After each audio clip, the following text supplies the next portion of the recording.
Welcome to the 2022 Brisbane Anzac Day Parade. I'm Craig Zonka. It was in the early hours of the 25th of April 1915 that Queensland Duncan Chapman was the first Australian ashore at Gallipoli. He was a lieutenant in the 9th Battalion, just 26 years of age. Thousands more would follow his lead into battle. Today, as we reflect on the courage and bravery of the first Anzacs, it's also about the legacy they forged. We pay tribute to the sacrifices made by those who followed in the name of service to the country. We come together as a nation to say, we will never forget. And it's about saying thanks. That includes for the work of current defence personnel, the men and women who over the past 12 months have been called to help here at home and overseas.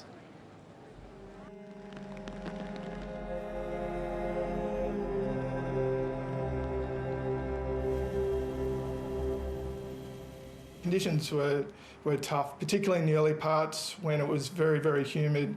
The rain was falling, the floodwaters are still subsiding. A natural disaster can be confronting for anyone. You know, the level of destruction that our people are exposed to when they are at any side of a natural disaster, whether that's Tonga or indeed the floods here at home, can be a very emotional piece when you're dealing with people who are suffering a degree of loss and shock. Joint Task Group 629.3 commanded the ADF response. We had many units and personnel assigned to us, both here in Queensland and New South Wales. We had a RAF task unit formed from personnel predominantly from Amberley, but drawn from all over Air Force. We had a Navy task unit that consisted of the HMAS Yarra, the HMAS Shepparton, a clearance diving team and a survey team. We had an aviation task unit formed from helicopters out of the 5th Aviation Regiment in Townsville, and they provided really important support, particularly in the early part of the emergency phase of the operation in search and rescue, plucking people off roofs. And as the operation evolved, they also transported supplies, equipment and troops into areas where it was difficult to access by road. Here in Brisbane, it was based on a task unit from 6 RAR and an infantry unit based here at Gallipoli Barracks. That task unit included parts of 11 Brigade, our reservists, and other parts of the 2nd Division. That task unit was engaged right across the region, and they were engaged predominantly in disaster clean-up work. The early parts tends to be helping people get the stuff out of their houses and onto the footpath. The next phase is getting it on the trucks and off the streets. Well, most of the people involved here in Queensland were from the community. A lot of people very distressed, anxious, worried. Despite having to deal with people in terrible circumstances, overwhelmingly it can be a positive experience when the soldiers, sailors and aviators can see that they're making a difference and that they're helping in the course of their duties.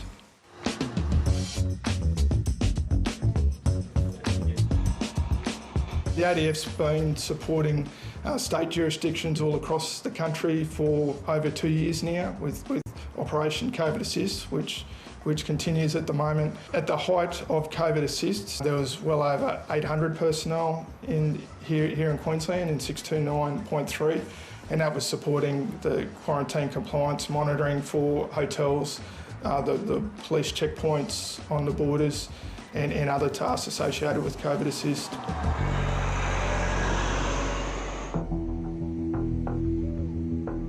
The Government of Tonga, I thought, did a fantastic job remaining calm under really demanding circumstances and really started to understand what their level of need was so that we could be very careful and targeted with the support that we required. But it very quickly became clear from the first overflights that we conducted hours after the eruption that the level of damage was significant all across the island archipelago. HMAS Adelaide was mobilised out of Sydney and very quickly was able to get underway with some important stores and capabilities, including helicopters to be able to provide aid. And importantly, all the way through was that contingency to be able to provide that aid contactless so that we could provide the support but mitigate the risks of introducing COVID into Tonga.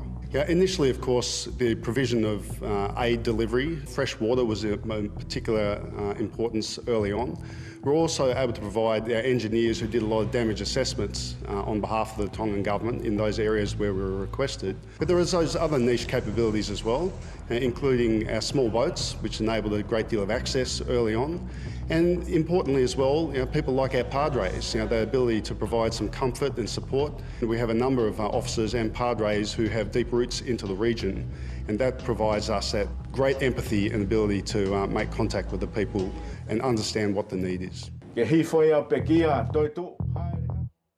was a significant effort by Defence in support of the recovery operations and involved all three services and, importantly, a number of members of our Pacific family. Never underestimate the energy and enthusiasm of a good young corporal and the soldiers under his or her command to make decisions on the spot. So my job as a commander, more often than not, is just to set them up for success, make sure I support them with what they need, and let our great people get after the task at hand, because it's always the person on the ground that's best positioned to know what support is required.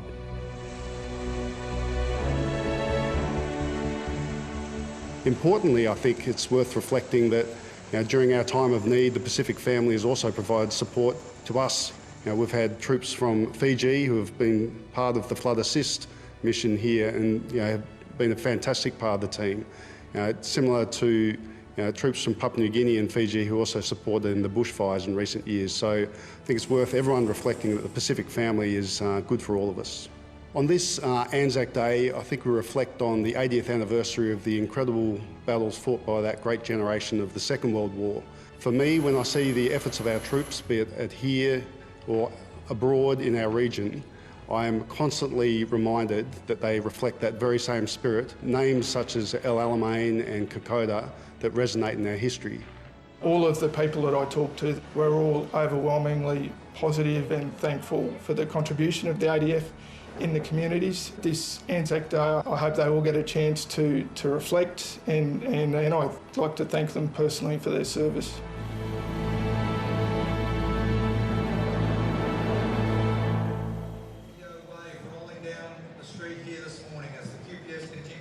And it is closer to home. We have seen the work of the Australian Defence Force over the past few months.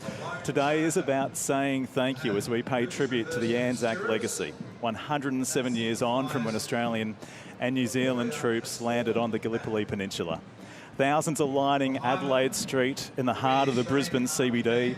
It's lightly spitting overhead, which may just put a dampener on crowd numbers, but I tell you what, for those who are here, they are here with purpose.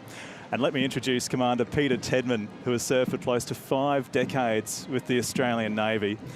Peter, what goes through your mind on Anzac Day itself? For me, Craig, it brings out a range of emotions, from thinking about those who have served and paid the ultimate sacrifice, to looking at the pride and mateship on display today by those marching, and of course at the end of the march, catching up with people that you probably only see once a year or haven't seen for many years. Of course. So it's fantastic. It's a great day. Can I ask, when did you first enlist yourself? In July 1973. I didn't want to give that away. Not so early. Yeah, I know. In the day, and we'll reflect on your career as well. Of course, Brisbane does have a proud military history, as does the whole southeast Queensland region, home to the largest Air Force base at Amberley, 7th Brigade based out of Gallipoli Barracks at Enoggera, the Navy's HMAS Moreton. They'll indeed lead this year's parade. And coming down the street, it's all led by the Queensland Police Service mounted contingent. And in shot now, you see the Australian Army Band, and they provide musical support to regal, vice-regal, state ceremonial activities, often appearing at many community events. And then, of course, the Australian and the New Zealand flags, so important to mark and pay respect that it wasn't just Australians on the beaches at Gallipoli, as also our New Zealand colleagues. You see the mounted infantry troop. One of those horses having a bit of trouble there, Pete. Now back in formation. Yeah. And notice the emu plume and the slouch hat as well, which traces its heritage back to the 2nd 14th Light Horse Battalion. Thank you, Scouts. the key is for the horses to have them in line when you go past the governor. So long as everyone's in position when you meet the governor, that's the important part. I see the banner of World War II there, and it's 80 years ago that the horrors of war really touched our shores, from the fall of Singapore in February 1942 and the bombing of Darwin soon after. Australian forces were really put to the test. Sydney even came under attack by Japanese midget submarines, Sydney Harbour itself, and there was the intense Battle of Milne Bay and the torturous Kokoda campaign as well. Peter, I understand your father served in World War II? He did. He joined in 41. He went to Malaya as part of the 2nd 26th in 42. And in February 42, he was, on the 14th of February, he was shot in the head. He was evacuated a couple of days before the fall of Singapore and survived to have a beautiful young son. And not just you, a number of children. Yeah, he did. And that military history has served in your family, of course. You with the Navy, you've had 2 brothers serve in the Army as well. Yeah, both in Vietnam. So I was the odd one out and joined the Navy. That makes for interesting dinner table conversation, I'm sure. It does. And with the Navy leading today's parade, we'll talk about the naval contingent, particularly from HMAS Moreton, and even a contingent from HMAS Brisbane that bears the name of the city. And you see the Atomic Ex-Services Association and the British Commonwealth Occupational Force Association just starting to come down Adelaide Street now. And at the end of World War II, it was agreed by the Allies that the governments of the United Kingdom, Australia, India and New Zealand would each provide a contingent in the occupation of Japan. This force was known as the British Commonwealth Occupation Force. Their role was to ensure the terms of surrender were met. And the Atomic Ex-Servicemen's Association is for veterans who are participants in the British nuclear test program on Australian territory during the 50s and following years. It's good to see so many people up against the fences with Australian flags in hand to honour those who have come before them and worn the Australian uniform. It's certainly so uplifting when you're actually marching down the street to see those people smiling and clapping, and it makes you enjoy the day so much more. Oh, most certainly does. Before they reach the dais where the Governor will receive the salute, Jeanette Young. This is her first time as Governor for an Anzac Day parade. It is, yes. Yeah, she's the new Governor, very good from what I've seen. And you work as a military aide-de-camp as well, so you have a bit of association with the Governor at times, Peter. I do, yeah. I escort her to military events such as today. And just for soldiers who may not be able to march but still take part in the parade in one of these old buggies, these old Jeeps that we see coming down the street, that makes such a difference to them to be a part of the parade, no matter their age. And legacy. Look, the organisation is one of Australia's oldest and most trusted charities. And the story of legacy has its origins back in the foxholes of Pozières in France back in 1916, where, well, the story goes that one dying digger is said to have asked his mate to look after his missus and kids back home. Realising the consequences and circumstances of the tens of thousands of veterans, widows and children left behind, those who returned from World War I set out to help them. And still going strong today, Legacy Brisbane has cared for the families of the fallen around the southeast and more broadly across the state since 1928. It supports more than 6,000 family members. And I don't know if you were aware, but there was a massive Run Army event held in Brisbane yesterday. Over 3,500 people laced up their joggers to be a part of this. It's an initiative of the Australian Army to promote well-being, but it was also a massive fundraiser for Legacy. The end total, over $150,000 raised. Amazing from a run. Yeah, from a run. From a run, that's on fantastic. These streets. That's fantastic. And what's even better, as we look out here, is seeing that it looks as though the rain has stopped just in time for the parade to start after what has been a relatively wet morning across Brisbane and the southeast. And Legacy with the legatees, the way they look after them, and sponsor them and support them and raise them, help raise them. It's just a wonderful organisation. Yeah, you might know the name Ted Smelt. Yes. Longest serving member. Born back in 1898, an Australian soldier in World War I. He grew up in Sandgate, enlisted at 17 years of age, served in the medical corps throughout the war. He joined Legacy in 1937 and remained a member until his death in 2004. You might know he has a bridge named in his honour between Brighton and Redcliffe on the northern outskirts of Brisbane. Yeah. And to see these young kids marching, fantastic, yeah, with the medals of their ancestors. I had heard of Ted Smelt. I was born and raised in Sandgate, so we were made aware of him at a very, very young age. As you should be, too. As you should be. As you should be. And even carrying a photo of a fallen family member. The Australian War Widows from Queensland following Legacy as they make their way past City Hall here in Brisbane. You can see a number of dignitaries and also former defence personnel seated. The Australian War Widows Queensland proudly marching today. I understand it was the early 2000s that they changed the name to the Defence Service Nurses to better reflect the modern inclusion of the nurses. Yeah. So, Yeah, we'll see the nurses come down soon in Adelaide Street. And the War Widows smiling for the crowds and how important it is to march to pay respects to those who have fallen in their family in the name of service to the country. Yep. And you might just be able to hear the sounds of the Mackay North State High School band. This is a band who have been so passionate about participating in the Anzac Day March in Brisbane. They are up to their 28th year in succession that they have been here. The band has been selected to march as the first civilian band to appear at the start of the parade. What an honour it is for them, and I know how hard they fundraise each year to be here. It's not just here they've played. If you look back at some of their history over the past 30 years or so, they've been at the Sydney Olympics back in 2000. Wow. The Beijing Olympics in 2008. They've represented Australia at the Shanghai Tourism event back in 2013, which was watched by some 8 million people. And here's a little tidbit for you as well.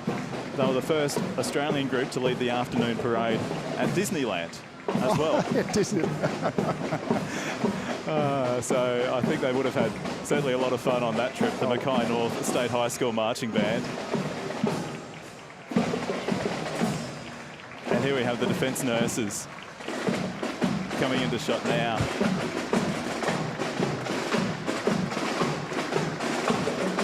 Nurses were first recruited in 1899 for the Boer War to support the troops and provide health training. The Army Nursing Service was raised in 1902 and has served in all theatres of war, as you see on their banner.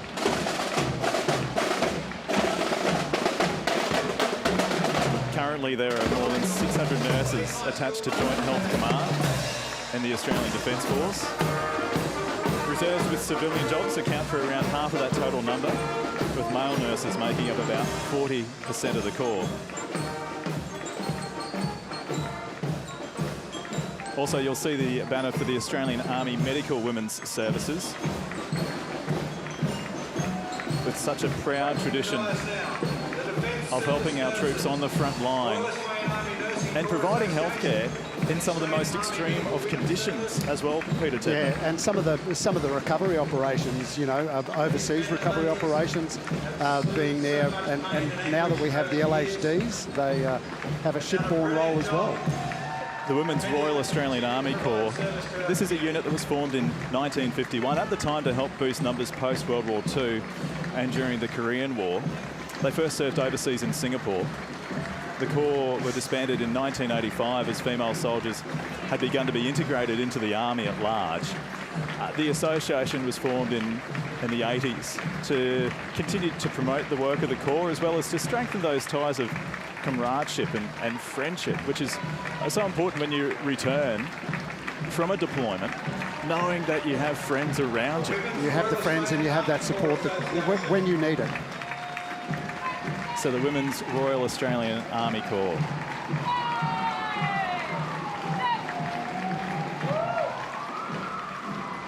Here we have the Women's Royal Australian Air Force Association and the Women's Auxiliary Australian Air Force Association. The WAF, raised in March of 1941, became the largest of all the World War II women's services. Disbanded in 1947, but with the undeniable value of women to the service. They welcomed their first recruits in 1951, 70 years ago. And it wasn't until 1977, would you believe, that the members were fully transferred to the Royal Australian Air Force. Should point out, Brisbane-born Julie Hammer, who was a graduate in electronics engineering from UQ, was the first woman to attain a 1-star and 2-star rank in the Air Force. Walking past the dais now, and the Queensland Governor, Jeanette Young, along with the Chairman of the Anzac Day Parade Organising Committee, Kerry Gallagher.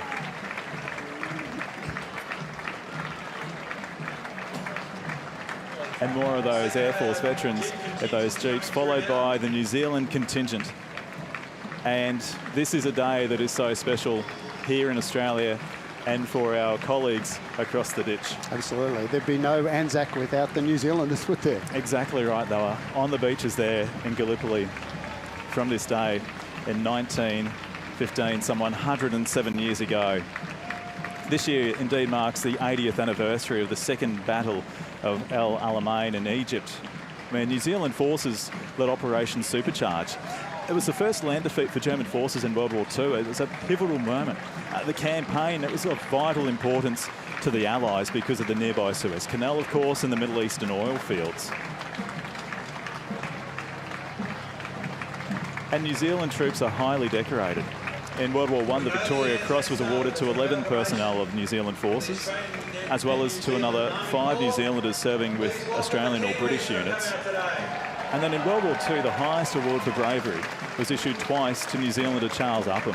Firstly in Crete in 41, and then in Egypt in 42. He was the only person to receive 2 VCs during the Second World War, making him the most highly decorated soldier of the conflict. New Zealand forces have also been involved in more recent conflicts as well in Afghanistan and Iraq. Yeah, the comment attributed to the German Field Marshal Erwin Rommel says it all, I think. If I had to take hell, I would use the Australians to take it and New Zealand to hold it. Doesn't it ever? Well said. Commander Peter Tedman joining you in commentary. My name's Craig Zonka for the 2022 Brisbane Anzac Day Parade. And I'd like to also bring into commentary Warrant Officer Cole Scott of the Australian Navy as we see the naval contingent come proudly down Adelaide Street as the rain comes down a little bit heavier as well. Cole, good morning to you. Good morning, Craig. Good morning, Peter. Yeah, it's unfortunate the weather's turned on us, but that's what it is, you know. Nothing will stop us. That is right. Yeah. And the splendid white uniform of the Navy as well. The honour of leading a parade, what does it mean for your service? Oh, Craig, it's an honour just to be in the parade as it is by itself, but the honour to lead the parade is just that little bit extra. It's always good to be the leading service out of the 3 services to march through, but we all rotate through that, so all services have a go at it each year, and it just happens to be Navy's year this year, but still a very much honour. What a year for 2022, and for yourself, what was that catalyst for you to enlist, Cole Scott? Back in the day, there's a caravan coming through the. I come from a small town called Currabubula near Tamworth. The recruiting van came through. I was in the van having a look. I was looking at a sailor at a picture in Singapore, and a guy said to me, "Do you want to join the Navy?" And I said, "Yes." And the rest is history. The rest is history. The Australian Army Navy Band Queensland, followed by HMAS Moreton. Cole, this is, well, really your home. It is, yes. I'm based out of HMAS Moreton. We have a small contingent of people there. We're made up of a small number of permanent services, but also mainly a lot of Navy reservists are part of HMAS Moreton, but they bat well above their limit. They really do a really good job. So. And you served twice, Peter Tedman, with HMAS Moreton, including as commanding officer when it was re-raised in, what was that, just a few years ago Yeah, now? just a few years ago, yeah. I originally served there in 1986 as the Chief Bosun's mate of the first Moreton at New Farm. And then 30 years later, I was the commissioning CO of HMAS Moreton at Bulimba. So yeah, nice trip. We're seeing the banners of HMAS Brisbane, HMAS Hobart and HMAS Perth just on the screen there. But I want to talk about the Navy women as well, the RANZ Queensland. Established in World War II to free male sailors for sea service. Initial enlistment was 14 and grew to over 3,000 by the war's end. And, well, it wasn't until the 85 that the term RANZ was disbanded and personnel were incorporated into the broader Royal Australian Navy. They've now perform all duties the same as their male counterparts ashore at sea in combat and make up a vital part, of course, of the Royal Australian Navy.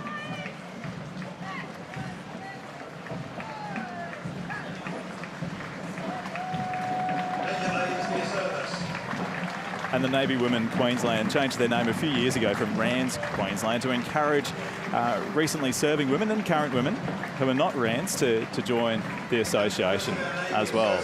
And that's so important to continue that longevity of an organisation and to keep it strong. I see the band from Gregory Terrace just in view now. Saxophones, trombones in shot.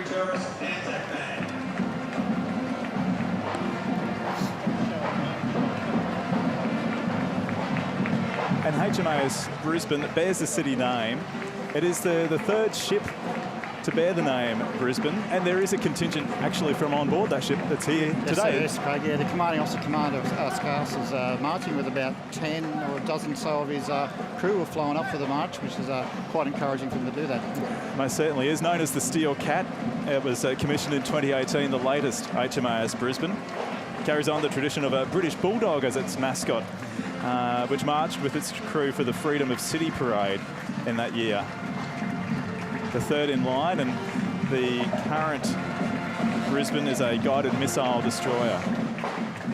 How good it is to see so many community bands part of the parade as well to keep everyone in step. So this is St Joseph's College at Gregory Terrace in Spring Hill, who for many years have been a part of the Anzac Day Parade here in Brisbane.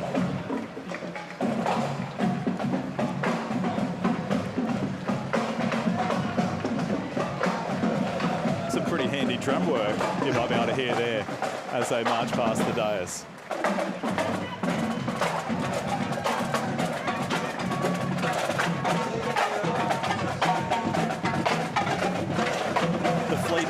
Association is just coming into view now. Formed in 1948 to serve on aircraft carriers at Vengeance, Sydney and Melbourne. Yeah, naval planes ceased in 1982 when Melbourne was decommissioned. She's seen action in Korea, Malaya Emergency and Vietnam. The Navy's newest squadron in the Fleet Air Arm is the 822 Squadron, the Navy's unmanned aircraft systems, flying both the Scan Eagle and the S-100 camcopter. Yes, so the role of drones, and yes, we'll talk about that a little bit more when the Army comes through, given their use of drones for target acquisition and surveillance. We have the Vendetta Veterans Association marching down Adelaide Street. The Vendetta served in World War I and World War II, operating in the Baltic. She rescued some 430 of the total crew of 470 after HMAS Cassandra struck a mine and sank.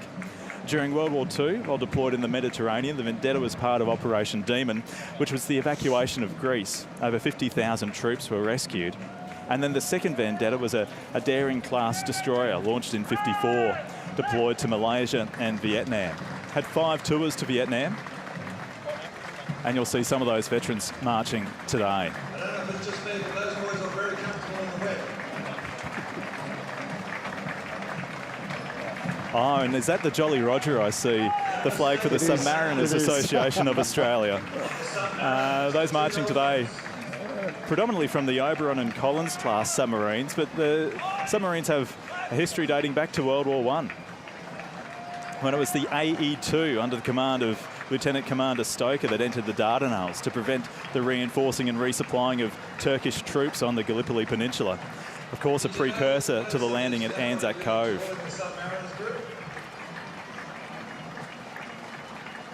And as you reflect on your time in the Navy, Cole and Peter, to you both, HMAS Moreton, I guess the functions of of the base that we have here in Brisbane has certainly changed over the years. From your first posting, what was that, in the mid-80s, you said, Peter? In the mid-80s, yeah. It was supporting landing craft. HMAS Tobruk was a regular visitor to Brisbane and resupplied there.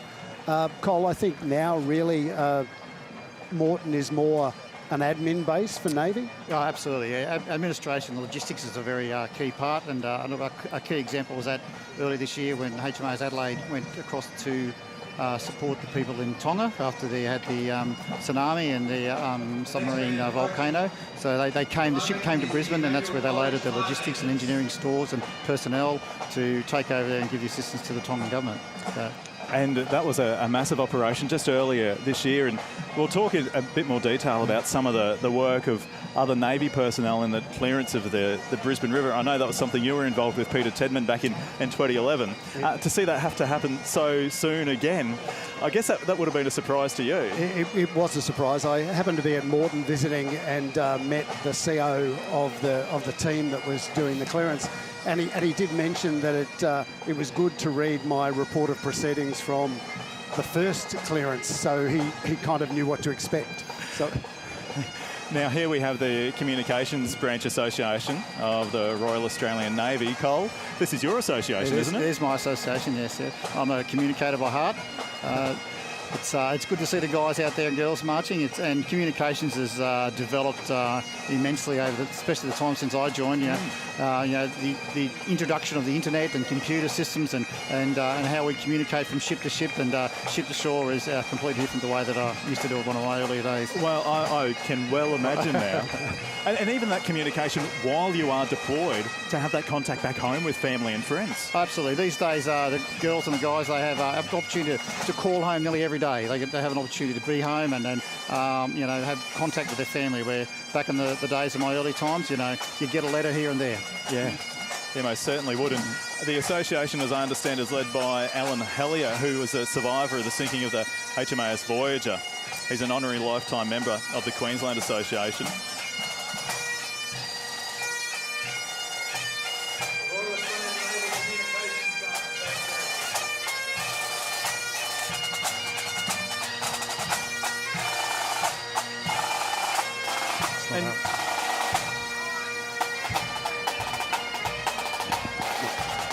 And Cole, when you talk of that role changing as far as communications is concerned, how will it be in 10 years' time? Oh, Peter, who knows really? The way technology is changing these days, yes, and fast developing. It's very high tech. It's state of the art equipment they're working on these days.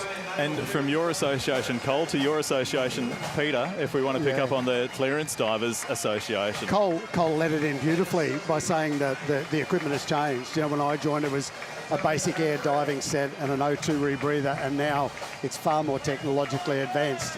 They can do night ship attacks, deep water mine recovery, clearance of harbours. It's the skill set that is the great strength, but I am a little biased.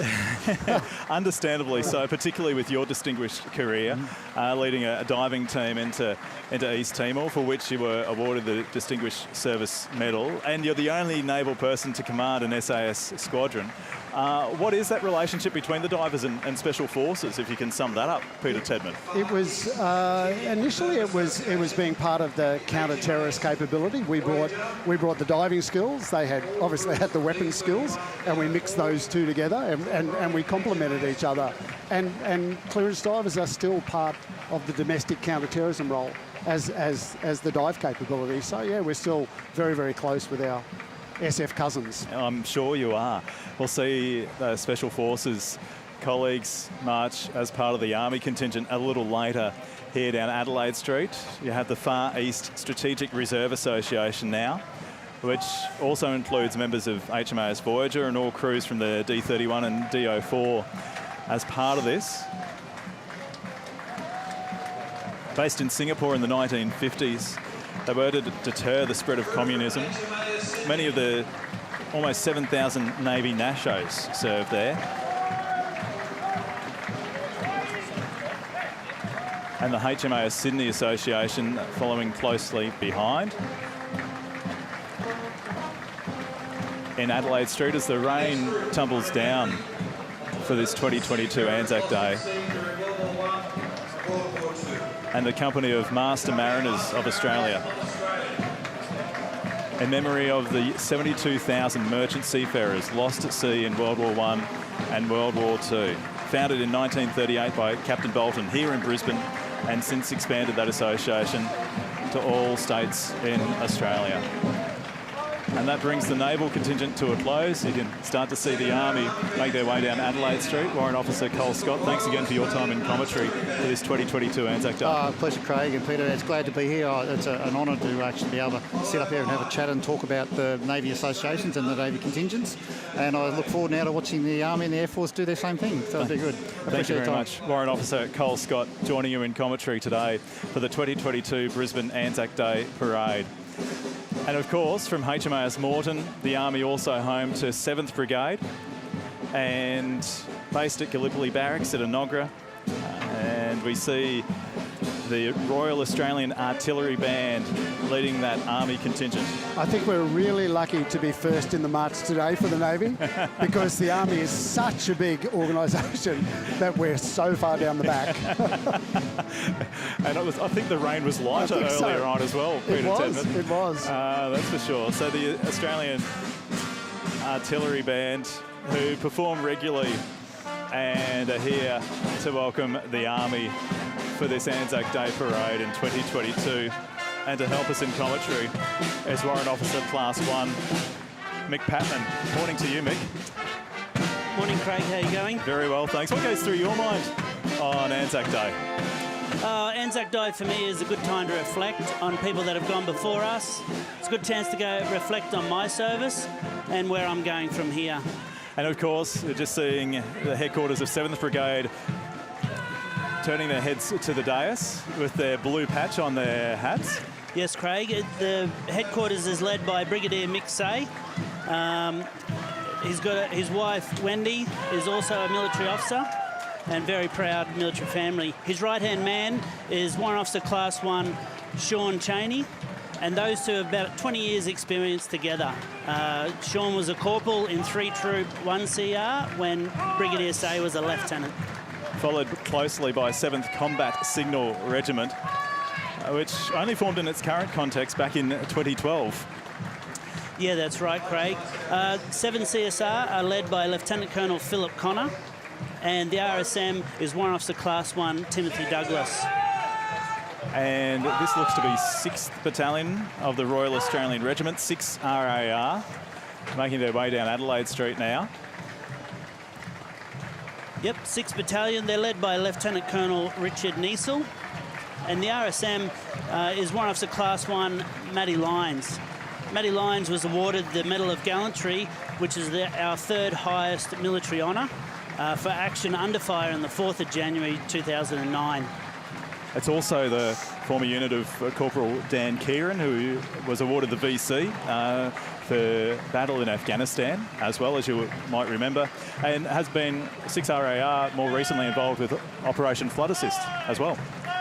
Yeah, Craig. 6 RAR were our go-to battalion for most of Flood Assist. They started up in Gympie and worked their way down the east coast following the rain cell. And I know they have their mascot as a blue heeler cattle dog. I'm just trying to spot whether he's with them today. No, I can't see him, Craig, but I did see in the ranks there the ASM Warrant Officer Class 2, Toby Bailey. Toby's parents, Julie and Robert, will be watching proudly today. Robert saw service in the Battle of Coral with 1 RAR back in '68. So thank you for your service, Robert. Most definitely, and to have that family connection as well. What's that? That's the 8th, 9th RAR Pipes and Drums Band, accompanying, of course, and leading the home battalion, 8th, 9th RAR itself. Yeah, the 8th, 9th pipes and drums are excellent. You can hear them across the barracks when they're practicing, and even on dawn service this morning, you know, I stood at 2CR and I could hear the pipes and drums over at 8-9. They're led by Lieutenant Colonel John Eccleston, and the RSM is Warrant Officer Class 1, Corey Dixon. Now, 89 RAR saw service in Vietnam, but then, of course, in more recent times have been deployed to Timor-Leste in 2010, Afghanistan in 2012, Iraq in 2015-16, back to Afghanistan as well in 15-16, and then has been part of a number of domestic operations following that time as well, Mick. Yeah, that's right, Craig. Coming up next is the 7th Combat Signal Regiment. And they're led by Lieutenant Colonel Philip Connor.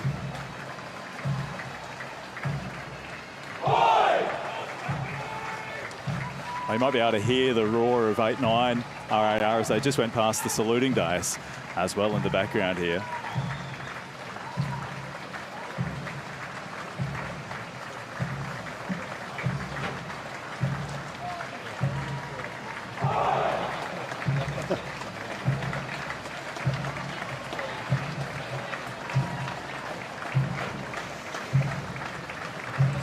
And with 89 RAR today, there's also a contingent from the Fijian military forces based out of Suva. They're here because it's a pretty special time. They've been invited over and have been training with 89 over the past little while. Yeah, that's right, Craig. They've been with us for a while. They're the Republic of Fiji military forces. It's their 3rd Infantry Regiment based out of Suva. They are led by their acting OC, Captain Anna Vanawanga. The contingent is being hosted by 89 Battalion here in Brisbane. Since their arrival, they have conducted training activities with the 89 Battalion and share their skills and knowledge on combat shooting and Army combative programs. And good to know they were also involved with the flood assist operations around southeast Queensland and northern New South Wales with their hosts, 89 RAR.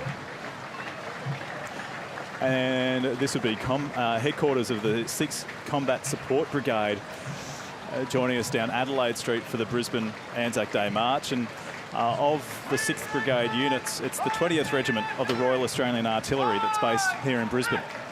Yes, Craig. Lieutenant Colonel Seamus Armstrong is leading the formation, but by his side is Warrant Officer Class 1 Mel Wood. The regiment originated as the 31st Locating Battery at Georges Heights in Sydney back in 1952, and since then has had various designations and then amended in 2019 to be the 20th Regiment. Its function, surveillance and target acquisition. That means it is equipped with drones for that operation. Again, that technological change that we were talking about earlier with the Navy. Yes, Craig. Currently they're equipped with the Shadow RQ-7 Bravo. It's a tactical unmanned aerial system. And we see the 17th Sustainment Brigade here, which is to provide and sustain forces of the Army. Here, based out of Enoggera, is the 2nd Health Battalion. Yeah, Craig. They're led by Lieutenant Colonel Anna Reinhardt, and the RSM is Warrant Officer Class 1 Craig Murray. So it's a multi-role health unit, effectively, providing many capabilities from individual medics through to a deployable field hospital as well. It provides combat health support to land-based forces and a joint, combined and inter-agency environment, both domestically and overseas. Yeah, that's right, Craig. And just last year, they recently got certified as a Role 3 health facility for a deployment, which is the first time in a very long time that's happened in Australia. And for you, Mick, what was the catalyst for you to enlist and sign up to being a member of the Australian Army? Well, Craig, my mum said to me, you can't leave school unless you get a trade. So in grade 11, I wasn't doing too well, so I decided to try out for the Army to get a trade. And at the end of year 11, I left home and went to the Army as a 46 class apprentice. And 32 years later, here I am, still serving. Have become life, and that service, that's taken you all around the world, hasn't it, Mick? Oh, yeah, Craig. I've seen so many things that I never would have seen. So I'm very grateful for my service. It's been a great ride. We'll reflect on some of those units you've served with as the associations, the Army associations, march down Adelaide Street. This is the 2022 Brisbane Anzac Day Parade. Thanks so much for your company on ABC TV. Joining me in commentary, Warrant Officer Class 1 Mick Patman from the Australian Army, along with Commander Peter Tedman, who's had close to 5 decades of service with the Royal Australian Navy, although he elbows me every time I say close to 5 decades. You've got to stop saying that. Now, the band that you have just seen down Adelaide Street is the Laurie Young Band, named after retired Major Laurie Young. It was formed in 1989 as the Western Suburbs Music Society. They've become a fixture of the Brisbane Anzac Day Parade.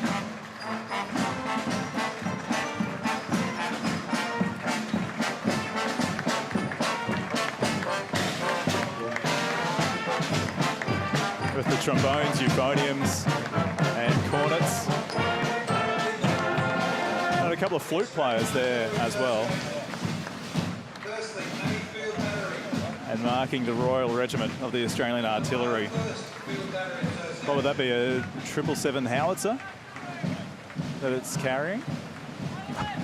Towing behind it. No, I think it's an M2A2, Craig. M2A2. M2A2 pack howitzer. I'll cross that line out of my notes that I had here.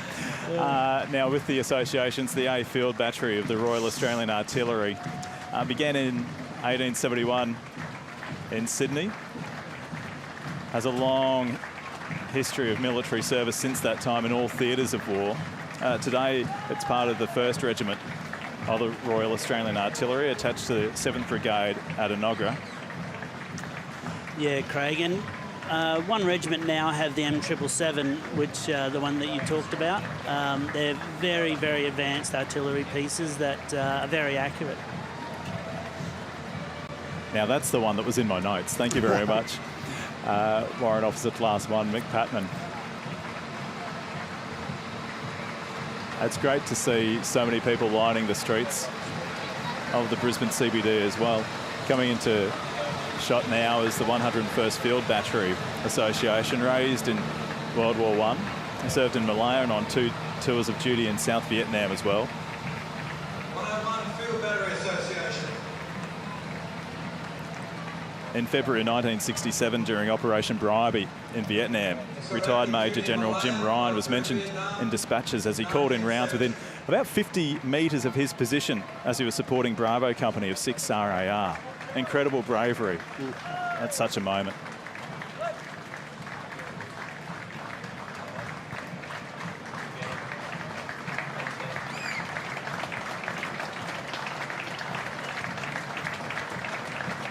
And I'm just trying to pick up on that banner.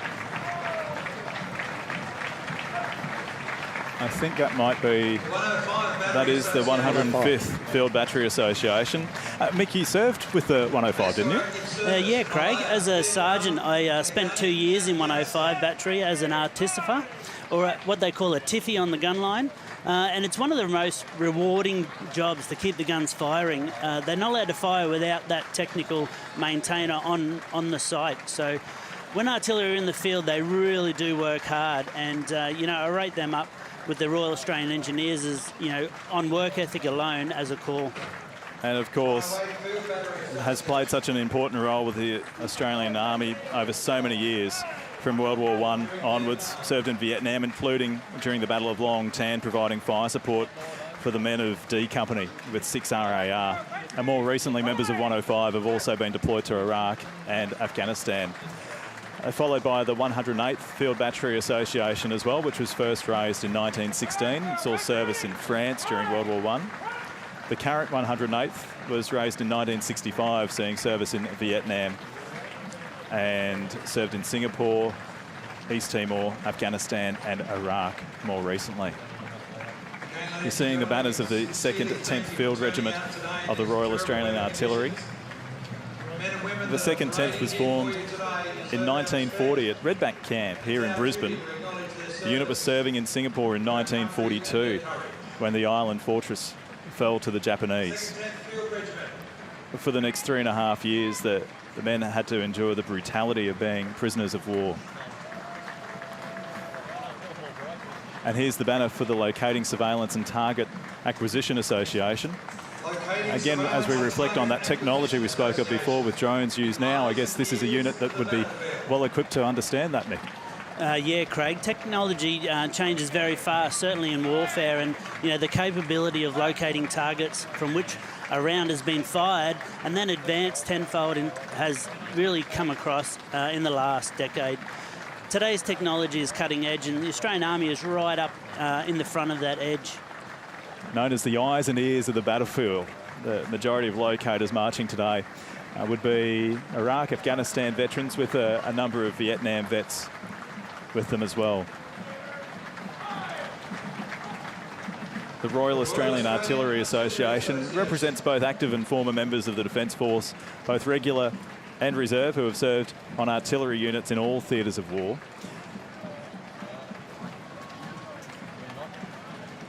And the aim is to promote and foster a spirit amongst each other and that bond of comradeship between all gunners. It assists kindred associations in Queensland, including the Fort Lytton Historical Association and various field battery units as well. And with the emu plumes and the slouch hats of these members, band members, must be the Queensland Light Horse Heritage Band. They played for the Governor's arrival here earlier today. And their bugler with the last post. A very poignant moment of the day.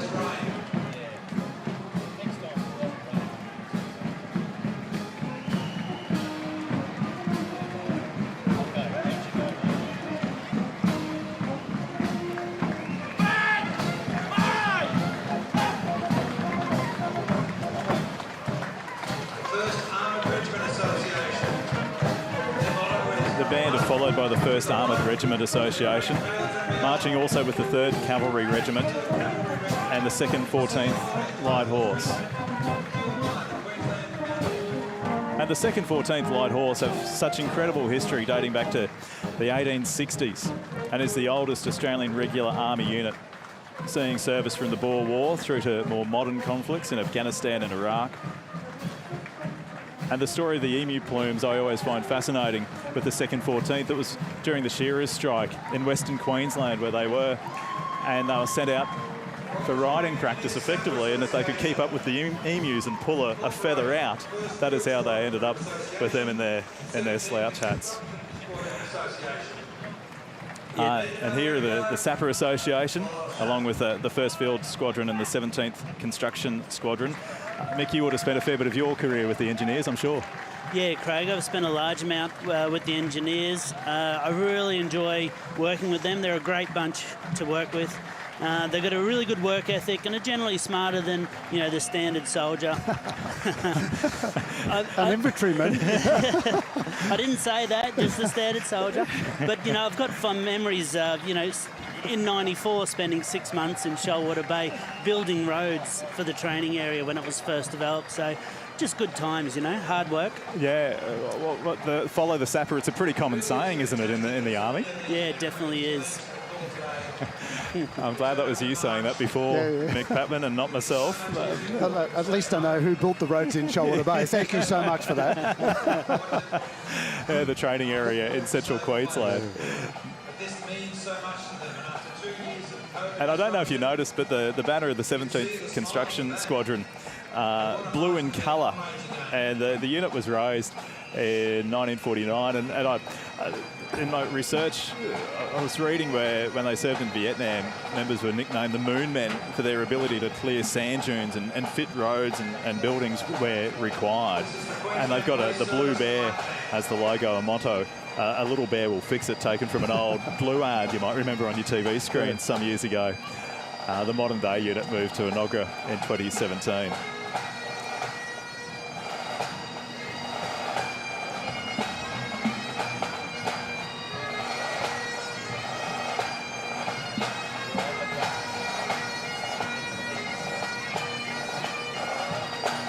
And the Queensland Police Service Pipes and Drums Band playing their role as well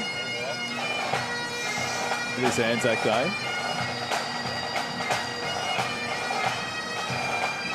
tell you what, Craig, I'm really impressed by the crowd turnout and the bad weather. There's still thousands of people here to watch the parade. It's excellent, isn't it? There most certainly is. And, cancelled in 2020 due to COVID-19. There were smaller numbers last year as we were coming out of some of those pandemic restrictions. And when I woke up this morning and saw the weather as it was, my heart sank a little, but to see this response is quite incredible. It is, indeed. The Australian Water Transport Association began in World War II to get troops and supplies to shore in small ships and landing craft. It proved to be a pretty outstanding tactical change by defence chiefs at the time and really underscored some of the successes of the Pacific Campaign in World War II. And I understand these days, Mick, it's a pretty desirable role. Yeah, water transport in Army is quite desirable. You sort of get the best of both worlds, Army and sort of the Navy. So working at sea and also having the flexibility to be posted ashore. From my time in 51 FNQR, based out of Cairns, I spent a large amount of time on the water, up around the Cape York Peninsula and the Torres Strait. And I found the water transport people to be very professional in what they do. And Peter Tedman, you would have had plenty of experience with them as well. We had a close relationship. They were the Maritime Training School was on the northern side of Middlehead in Sydney Harbour, and on the southern side was the diving school. So, we worked very closely together. We used some of their facilities for night ship attacks and the like, and they used the diving school to train the water operators. So it was great. Yeah. We've just seen in shot the Royal Australian Survey Corps.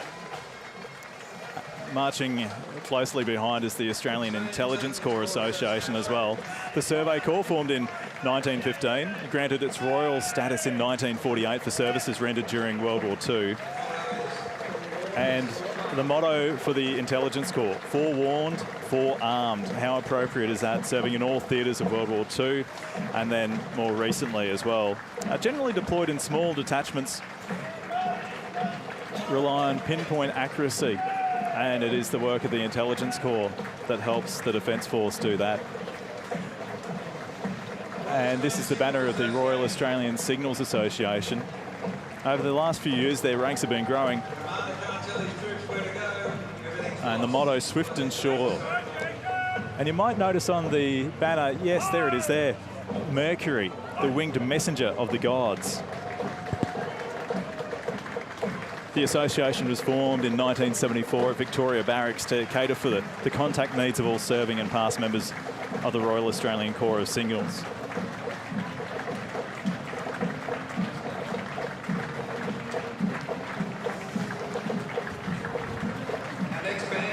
And as you peer up Adelaide Street, that is the St. Peter's Lutheran College Band. You see the school band's playing such an important role to keep everyone in check as they march as part of this year's Anzac Day Parade.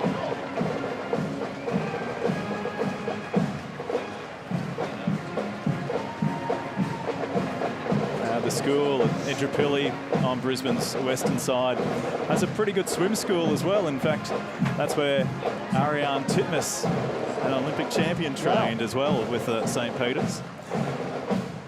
And their band numbers, all in ponchos today, with the rain coming down.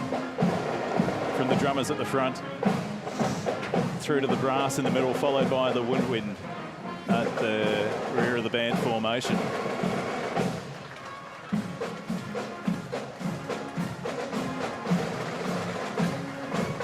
And the school, in fact, began in 1945 in a former Australian Women's Army Service barracks at Indro.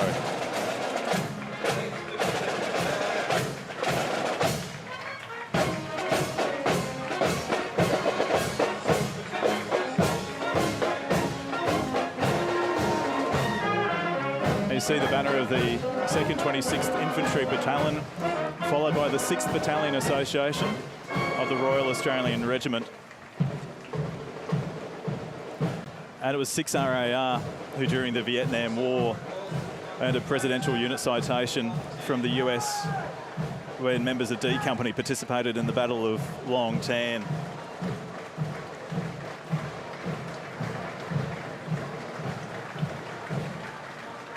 The unit also of Corporal Dan Kieran, mentioned earlier, receiving the Victoria Cross for his acts of bravery in Afghanistan. Duty first, the motto of 6 RAR. The banner of 8th Battalion of the Royal Australian Regiment there. It was an infantry battalion formed in 1966 as part of an expansion of the Australian Army to the threat of communism. Oh, there's the bore of the banner of the 7th Battalion RAR on screen. But 8 RAR, known as Brisbane's own, for its services in Vietnam, 8 RAR was awarded the South Vietnamese Cross for Gallantry as a unit citation. The unit had 18 men killed and another 108 wounded during the Vietnam campaign. And 8 will precede 9 RAR and the association these days together as one at Enoggera McPatman. Yeah, Craig, yeah, they're combined now to fit in with the Army's Orbat. And, you know, it's great to see that, you know, we've combined them and they're really providing a good service to Australia.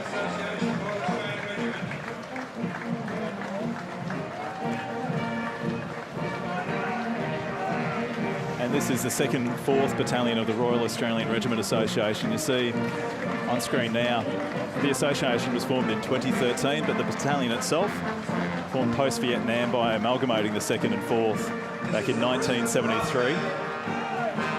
Based in Townsville, the battalion saw overseas deployments to Malaysia, Cambodia,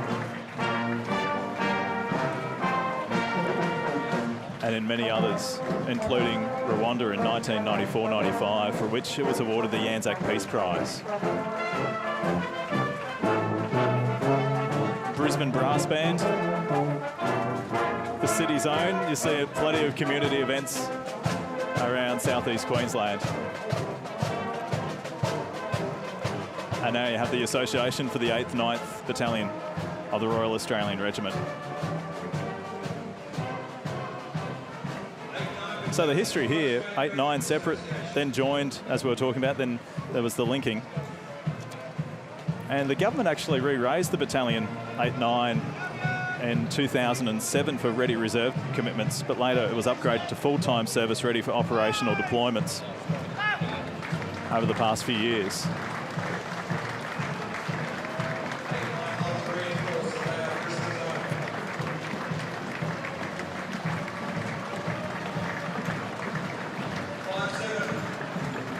The 5th, 7th Battalion of the Royal Australian Regiment, raised in 1973.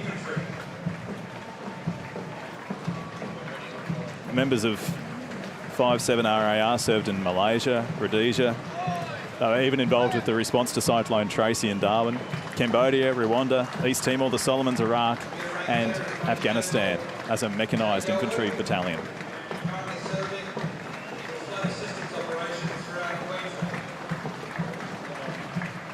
And they're followed by the 1st Battalion of the Royal Australian Regiment Association, raised, currently based in Townsville.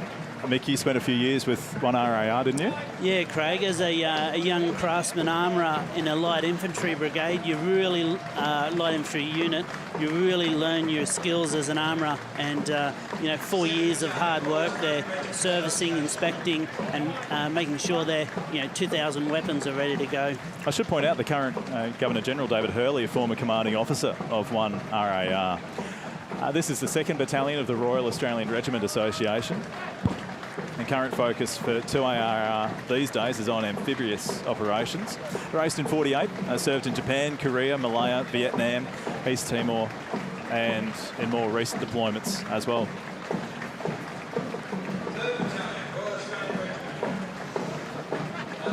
The 3rd Battalion of the Royal Australian Regiment Association, known as Old Faithful, raised in 1948 from the 67th Battalion, served in Japan, Korea, where it won a presidential unit citation, Malaya, Borneo, Vietnam, East Timor, and Afghanistan.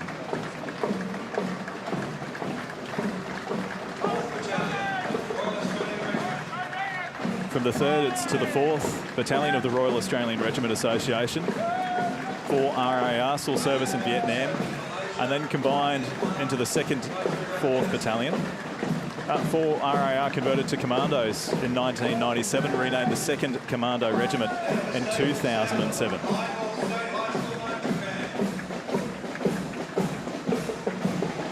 And this is the Mackay North State High School Marching Band. They've already been through once for this year's Anzac Day Parade. They've been coming here for 28 years from their home. Probably the largest band of them all that we've seen so far this Anzac Day. I think by far, and they really stand out in those blue uniforms. They really do. On this grey day over southeast Queensland. Yeah, they look amazing, don't they? And they sound great.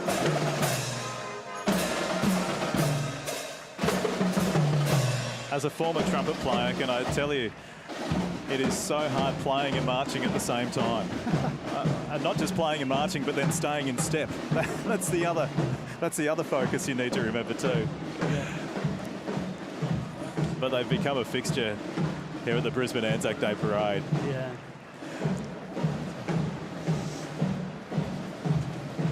Special Operations Command, along with the Australian Special Air Service Association and the Commando Association. You could describe these gentlemen as the elite of the elite.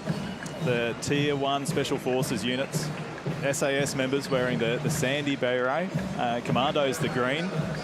And Peter, given your close association with the SAS and Commandos, can you give us a bit more of an insight into their role, their level of training? We went there as part of the counter-terrorism role, so I can really talk about that. But the skill sets that they have are quite unique. They're of the absolutely the highest order. As I said, we took a diving capability there, and when we left, we were sort of more like soldiers than sailors, you know. So yeah, they are amazing, and the training was intense, but it was very focused. Yeah, so, and because the team we mentioned earlier, you led that team into East Timor, which you're quite distinguished for. When you were pulling that team together, were there some SAS members involved in that? Was it all clearance divers? How did you build that team and put that team together? For Timor, it was all clearance divers, but many of the clearance divers had served at the regiment. Yes. So they brought that skill set with them along with, you know, reconnaissance and being able to dive. Yeah. But so they were the first ones out the door basically. But that relationship, you know, there's only you were one of the first clearance divers to pass the SAS course, weren't you? Yeah, that's right. It was they had a selection course specifically for us because our navigation skills were terrible. We couldn't find our way in the bush, so they looked after us pretty well. Yeah, it puts you in the water, you're good. Exactly.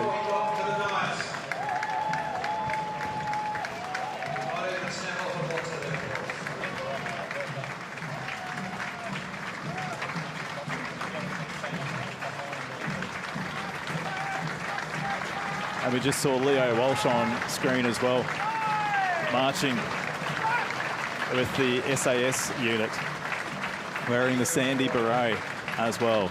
So good to see Leo as part of the parade. The 9th Battalion Association. Now, this association is for any unit with 9 in its title. The 9th Battalion of the Royal Queensland Regiment was among the first infantry units raised during World War I.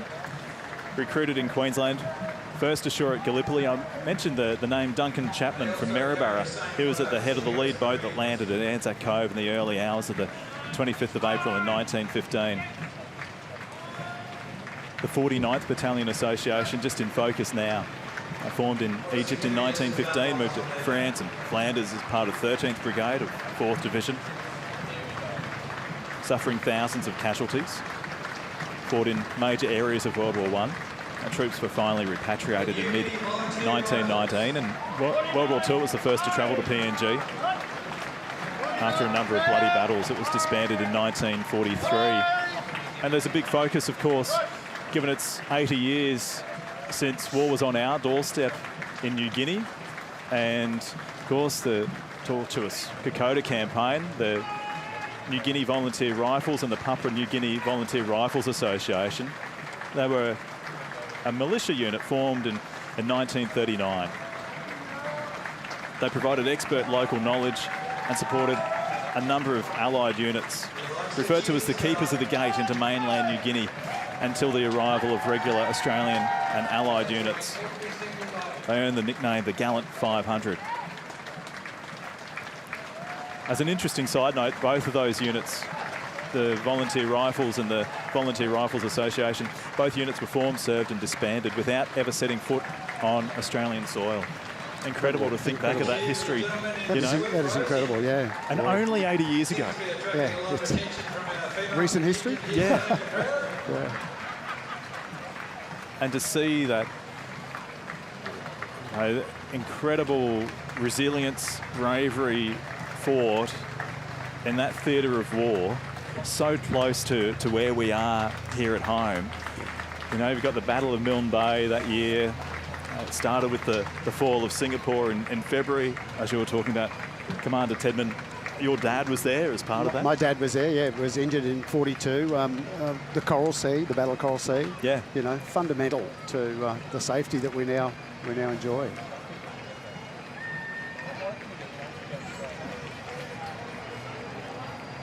And with this association here, you've got the Papuan Infantry Battalion, the New Guinea Infantry Battalion, and the Pacific Islands Regiment under that sky blue banner, marking the 80th anniversary of the Kokoda campaign.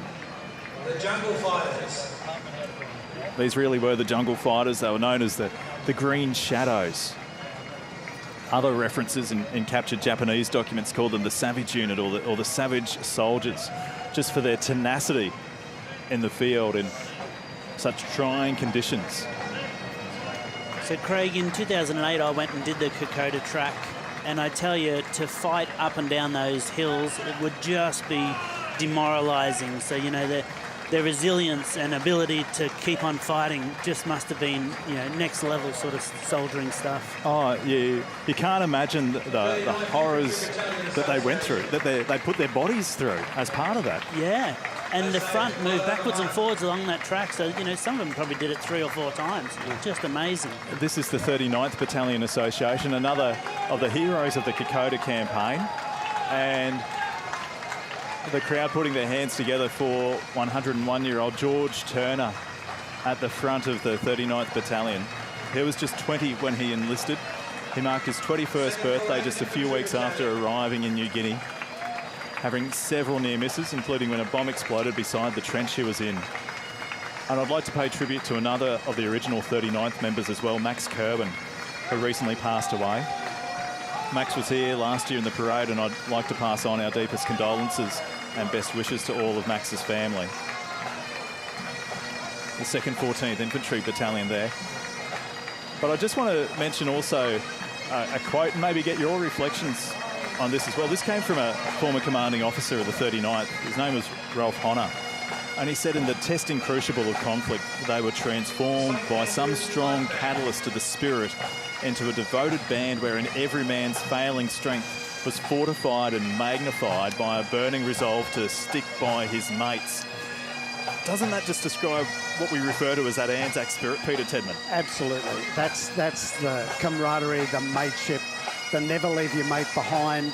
And you know, I'll always have your back. He encapsulates that in that statement, and it's absolutely the Anzac spirit. It most certainly is.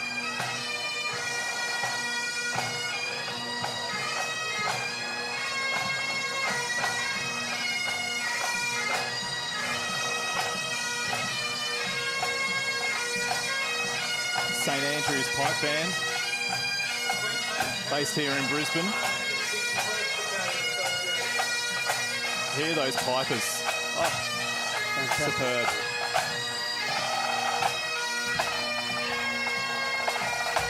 And the Queensland Cameron Highlanders. You would have noticed the tartan of the band, along with the Cameron Highlanders, the 61st Battalion Association. Formed in 1938, they fought in the famous Battle of Milne Bay. As an inexperienced militia battalion, they were forced to effectively learn on the job. They're followed by the 31st Battalion, along with the 2nd 31st Battalion and the 31st 51st Battalion Association, all marching together today. Members served in World War I, World War II. Of course, Mick, you mentioned the 51st Far North Queensland Regiment, which you served in as well, protecting the borders to the north. Yes, Craig, it makes sense to, hire locals to patrol at their local area. You can send any soldier up there, but they don't know what they're doing. So to hire locals is the best way to go. The Australian Army Training Team Vietnam Association. This was the first Aussie unit into Vietnam, and the last out also has the distinguished honour of being the most decorated Australian Army unit. 4 Victoria Cross recipients, those being Major Peter Badco, Warrant Officers Ray Simpson, Kevin Wheatley and Keith Payne.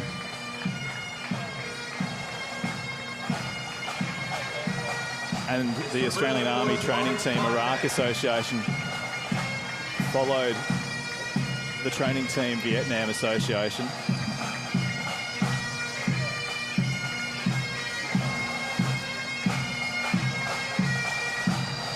And the pipers of the Brisbane Boys College Pipe Band.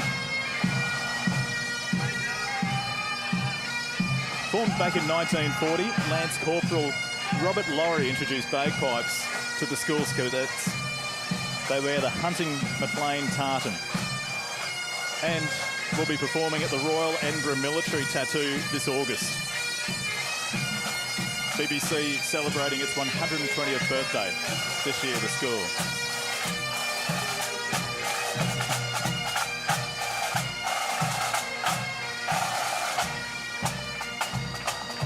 With the Blue Berets of the 161st Independent Reconnaissance Flight Association. This flight was formed at RAF Base Amberley in September of '65. They arrived in South Vietnam soon after. The role was critical, as it was varied, you might say, from direct operational support through to reconnaissance, battle control, target location. The unit was awarded 16 Distinguished Flying Crosses and a US Presidential Citation for its efforts in Vietnam.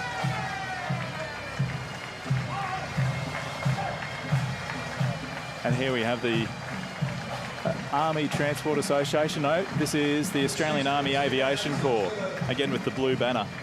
And Army aircraft were involved in all of the major battles in Vietnam. Chinooks playing a key role in the opening battles then of the Second Gulf War. Army helicopters also involved in Afghanistan.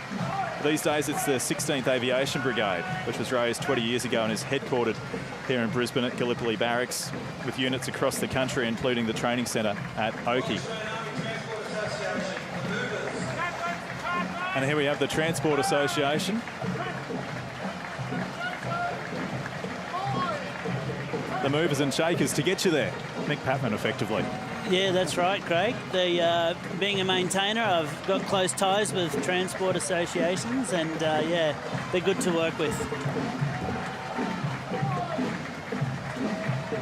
The association is made up of members who served in Vietnam through to more modern conflicts. And the Mary MacKillop Catholic College Band, coming from Highfields just outside of Toowoomba, part of today's parade. Big cheer for our banner wavers.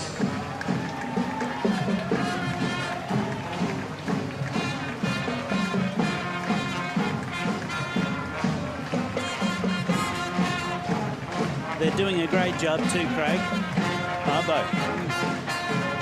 Especially as those young gentlemen with the 4 drums. I mean, that's very impressive. Yeah, one's hard enough, isn't it, Peter Tedman, to keep in time? Absolutely. Yeah, that is pretty impressive. I think my 1-year-old daughter would love a set of drums like that, I'll be honest, with the amount of noise that she makes at home. And the 85th Transport Squadron, the Road Runners they were known as, first raised at Fraser's Paddock in Enoggera back in 1966. They operated under the nickname Wheels across Vietnam. Today the 85th Transport Troop is part of the 26th Squadron of the Royal Australian Army Corps of Transport.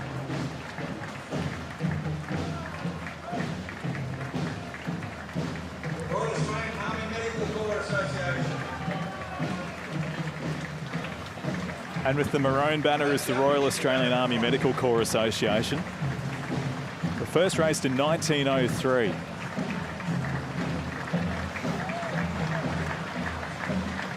Serving in all theatres of conflict since. Okay, ladies and gentlemen, thank you for staying out in this very intemperate weather. The amount of men that are marching here today, truly well appreciated. And those flags, even though they're damp, still being waved by the crowd as we see the first Australian Field Hospital Association. Established in Vietnam, still continuing to serve our community. Celebrated 50 years since it was established last year. The unit was responsible for treating battle casualties and men suffering tropical diseases, particularly over the course of the Vietnam campaign, and still in operation today.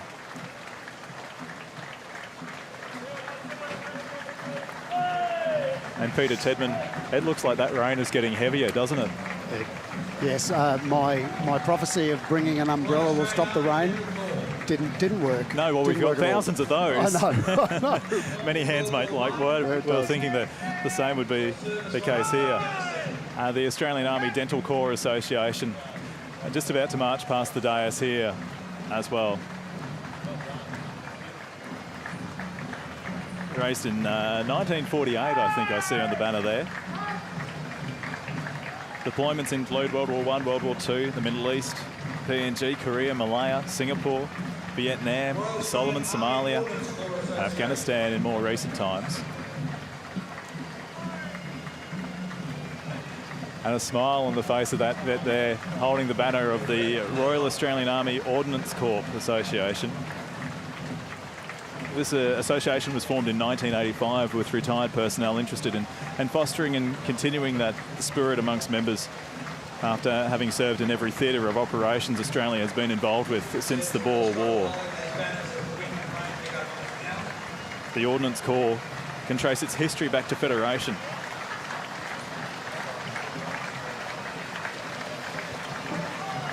And the Royal for its service during the Second World War. And the motto translates from Latin as to the warrior his arms, to the thunderer his thunderbolts.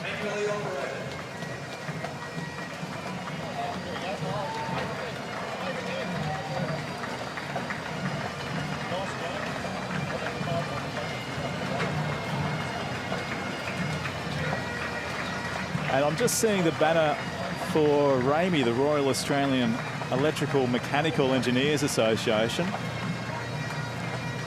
just behind the Brisbane Pipe Band.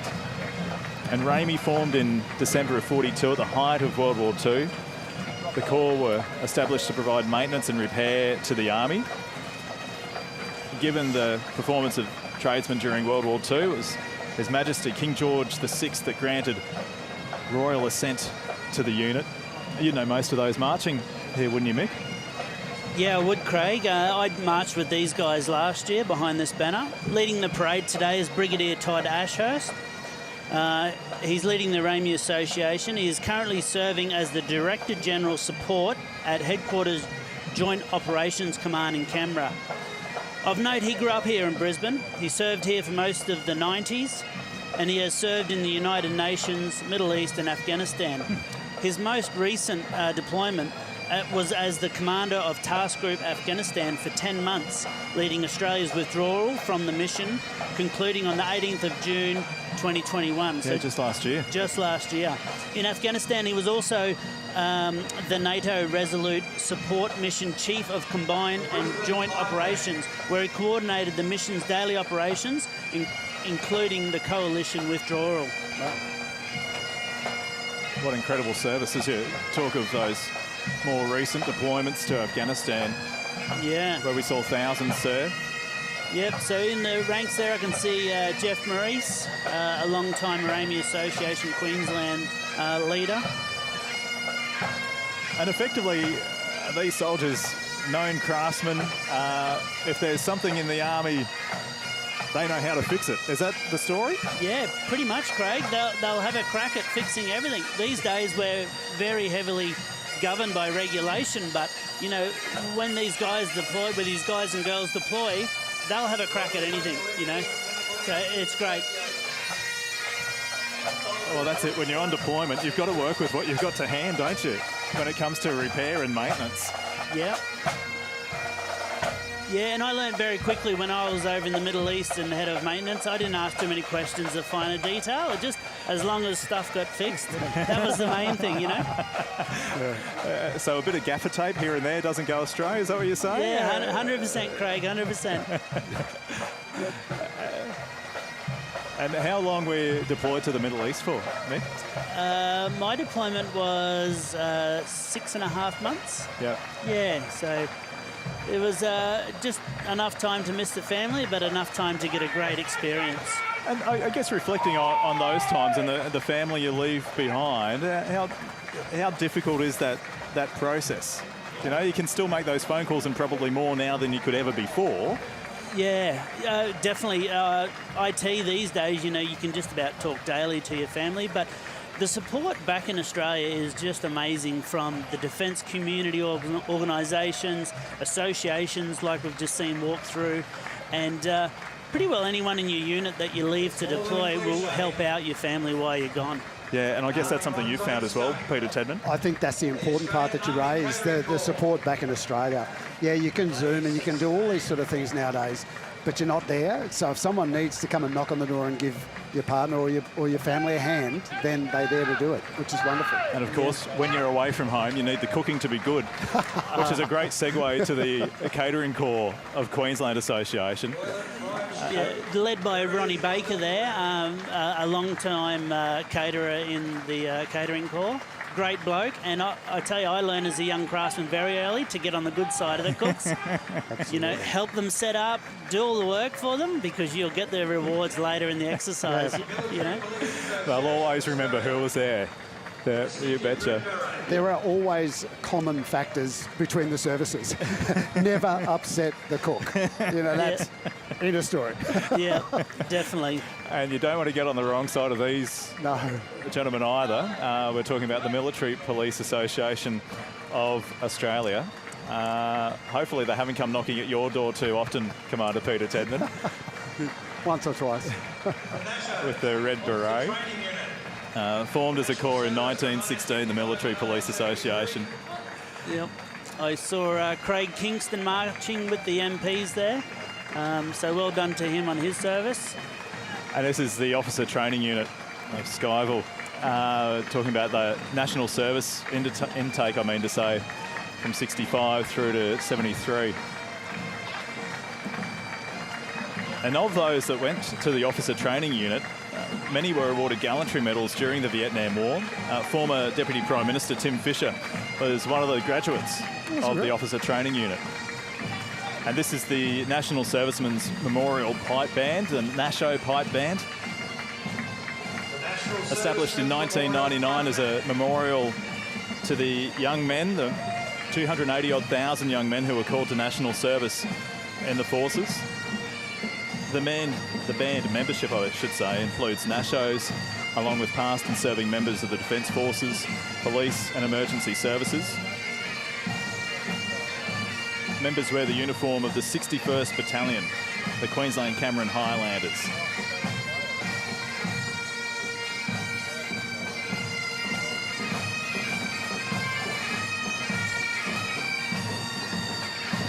And the band leading the way for the National Servicemen's Association.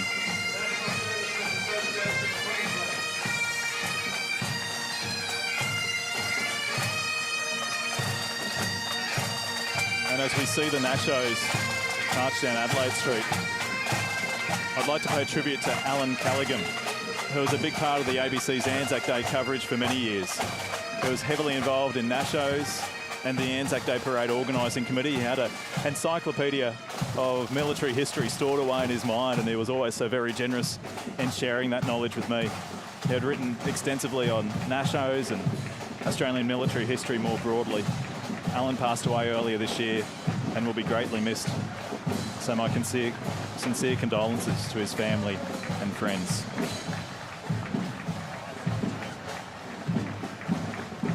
Of the Nashos, incredible to think of that sheer number, 280,000 men drafted during those two schemes.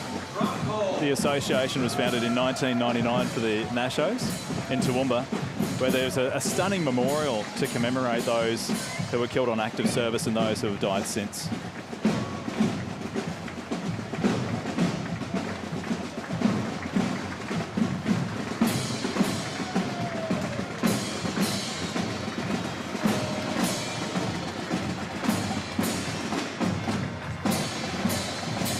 And I'd like to thank Warrant Officer Class 1, Mick Tedman, for joining us in commentary today as that brings to a close the Army contingent here down Adelaide Street for the 2022 Brisbane Anzac Day Parade. Mick, thank you very much for being a part of proceedings today. No worries, Craig. Thank you very much.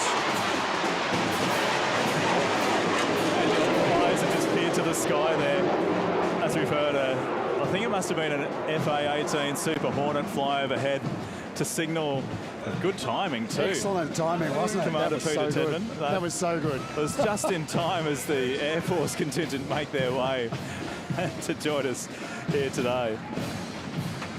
And of course, Amberley is home to a massive number of RAF personnel these days, and continuing to expand as well.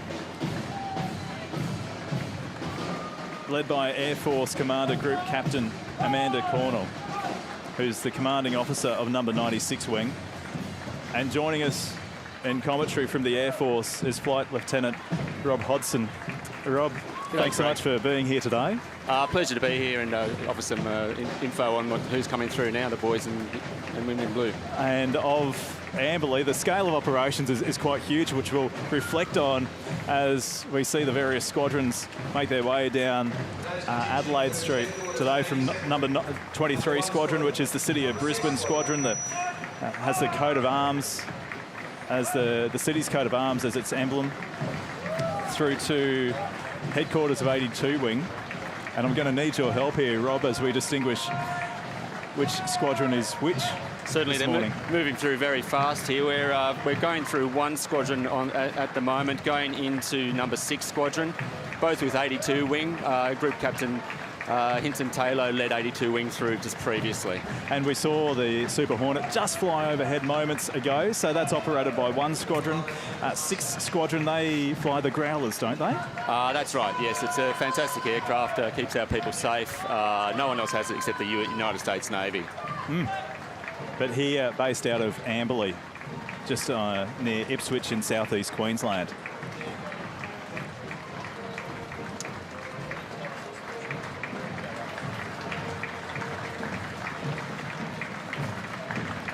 Okay, actually we're seeing number 1 and number 6 Squadron go through on your screen now, actually. So very, very busy squadrons, these ones, keeping operationally ready for action.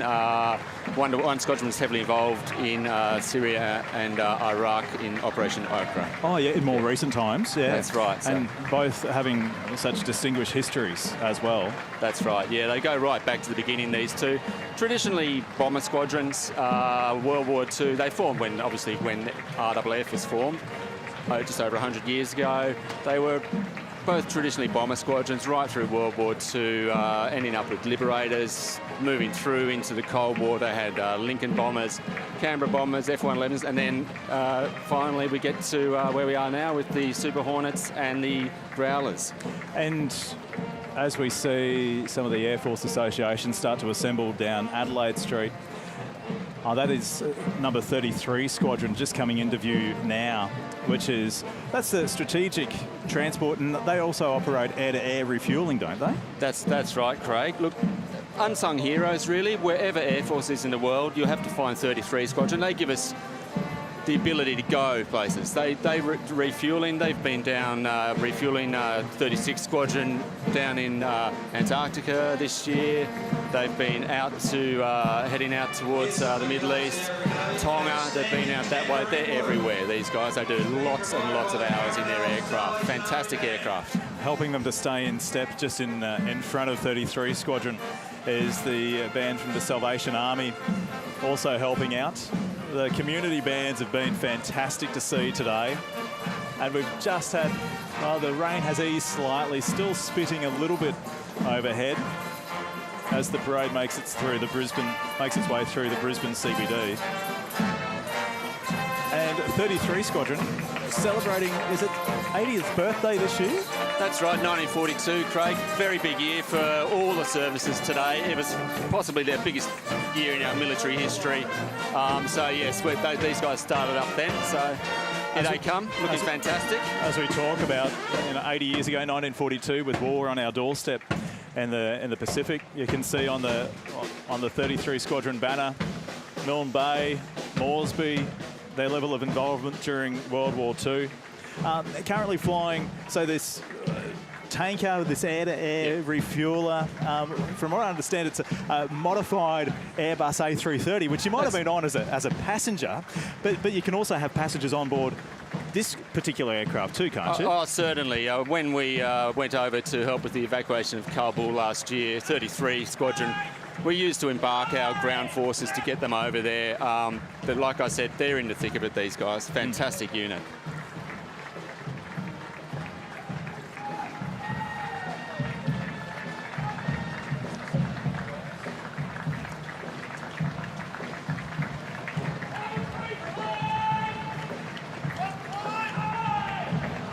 Squadron coming through now. Craig is number 35 Squadron. They fly the C-27J Spartans. This is a great aircraft. They've actually currently got an aircraft up in Cooktown as we speak.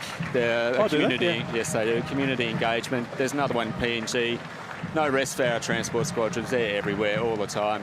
Another one celebrating its 80th birthday this year as well, formed in 1942, operating a variety of aircraft since that time. So it's the Spartan these days. That's right, Craig. One of their big things for last year was flood relief in Cooper Pedy. Town was cut off, people might remember. Oh, yes. And they basically kept it supplied. They were the aircraft which could get in there. No one else could get in there. We're just seeing the banner of 36th Squadron come through near the Brisbane Town Hall.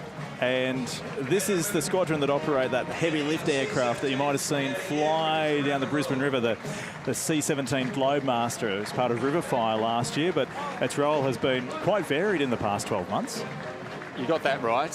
Very busy squadron. They've basically been everywhere. They're involved in the evacuation of Kabul. An amazing effort there, getting rid of over 4,000 people out themselves during a period of 9 days. They've been first aircraft into Tonga to help after the volcano there, Antarctica, drops there, Europe. They have been everywhere, and they still are everywhere. They've got aircraft flying today. Oh, that is incredible, and you know that everyone would have seen pictures of that evacuation in Afghanistan last year. To know our pilots were there, the role that they played, and then to Tonga this year, you know, the first in with aid after that volcanic eruption and subsequent earthquake. That's right, Craig. Not just the pilots, a lot of ground support. None of this happens without ground support. So we've got a lot of people on the ground there, and yeah, tremendous job.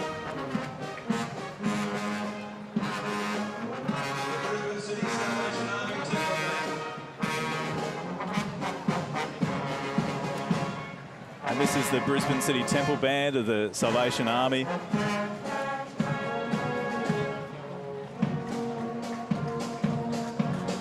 The trombones just getting a rest at the front. Don't worry, they'll pick them up again soon, I can guarantee that.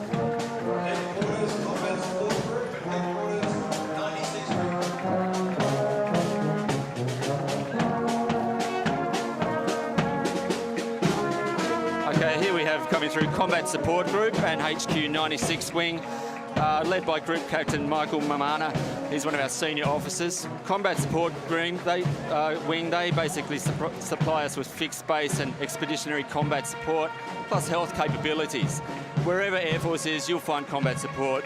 They have 96 Wing has units from Butterworth in Malaysia right down to Hobart, places like Sherga up near Weipa, and then down across to Perth. We're absolutely everywhere, these guys. Hard working. The way you describe it, they most certainly are. Members of the Royal Australian Air Force. All of these units you see coming through at the moment are all part of Combat Support Group. We just saw the health. Those guys, particularly during COVID, have been doing a tremendous job just keeping our guys and our girls being able to do what their role is. And without the health support, we would get nowhere with that. Those guys have been smashed, but they keep getting up for more. There they go, looking great. They've got a few here. There'll be plenty out everywhere we are at the moment as well. It would have been a larger contingent, but we're still fighting COVID just like everybody else is. Yeah. And that really sums up the past 2 years. No matter for the Air Force, the Army, the Navy and the general public, how COVID has affected our lives. That's right. We're not immune to that, Craig, that's for sure. So the Health Support Wing, based at RAAF base at Amberley. Yes. The Brisbane Grammar School Band coming through now as well. When you reflect on the scale of operations at Amberley, Rob, how do you describe it? Oh, look, the last 12 months, Craig, you wouldn't believe it. Just when you think we're through one hurdle, another one pops up. They literally just will not keep coming. At the moment, we've got fresh situations happening which require Amberley to go. The air movement section, which load aircraft, they're busy in the rain today, loading aircraft going places all around the world. It has not stopped this year. And, well, just in the last couple of weeks, there have been Bushmasters being put on C-17 Globemasters to go over to Europe, which will eventually be handed over to the Ukrainian military. I think it's, 4 Bushmasters per Globemaster? Look, that varies a little bit there, Craig. We haven't only been the only people getting them across there. Commercial flights have done it, but yes, certainly we've been involved in making sure they get onto aircraft and get over there. We're seeing the start of the Air Force associations, the City of Brisbane Squadron Association just passing through, which has such incredible history with the city itself. And now the Airfield Defence Association of Australia awarded the Ground Combat Badge by the Chief of the Air Force in 2014 for their role in all conflicts from World War I to present. You would have noticed that badge takes pride of place at the centre of the association's banner. Members have served in World War II, Borneo, South Vietnam, Cambodia, Timor-Leste, Kuwait, Iraq, Afghanistan more recently. The No. 2 Squadron Association, originally formed in Egypt in 1917, sent to the Western Front in France and Belgium. It's the only squadron to have battle honours from 4 wars, World War I, World War II, the Malaysian confrontation and the Vietnam War. You'll see, I'm seeing a lot of Vietnam vets go through there at the moment with No. 2 Squadron. Canberra Bombers, they were one of the best tactical bomber squadrons in the war, without doubt.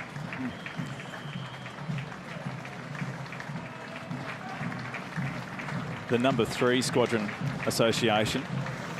I just want to give you a little sense of history with their role during World War I. In 1918, the pilots of the No. 3 Squadron on a photographic mission were attacked by 4 German fighters led by the famous Red Baron. Despite the fact that these German pilots were the elite of the German air service, the lumbering Australian reconnaissance machines drove them off. Looking for easier pickings, the Red Baron made the mistake of descending low level over the Anzac front line, where he was then shot down. So incredible history associated with the No. 3 Squadron. This is No. 9 Squadron you're seeing pass through at the moment, Craig. Really interesting squadron. They were a naval cooperation squadron in World War II, operating walrus amphibians on our RAN cruisers. They shared the fate of the ships. If the ship went down, invariably our No. 9 guys went down with it. Yeah, and they would have been operating helicopters a lot of that time too, weren't they, Rob?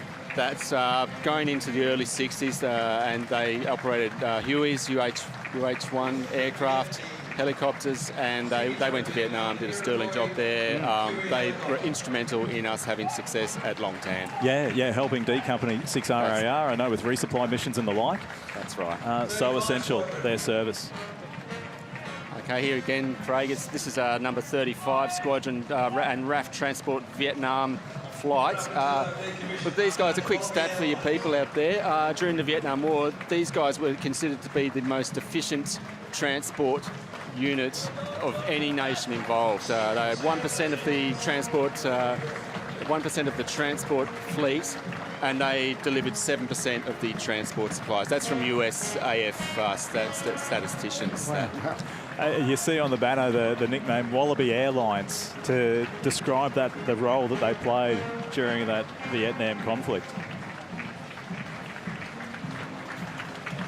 That looks to be Bayside Brass just in shot at the moment, and their role keeping everyone in step as part of the 2022 Brisbane Anzac Day Parade.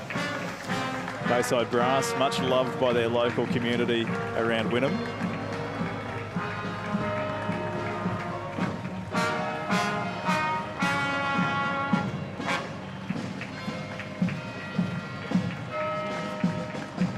Craig, this coming through now is number 38 Squadron, another transport squadron. No longer flying, but they went right through the war. You can see a Hodson and then a Caribou later aircraft on their banner there. They were flying up in Townsville up until a while ago, where they were renamed 32 Squadron, rebadged 32 Squadron, and flying the King Airs. They're now based in East Sale, that squadron, which is in Victoria.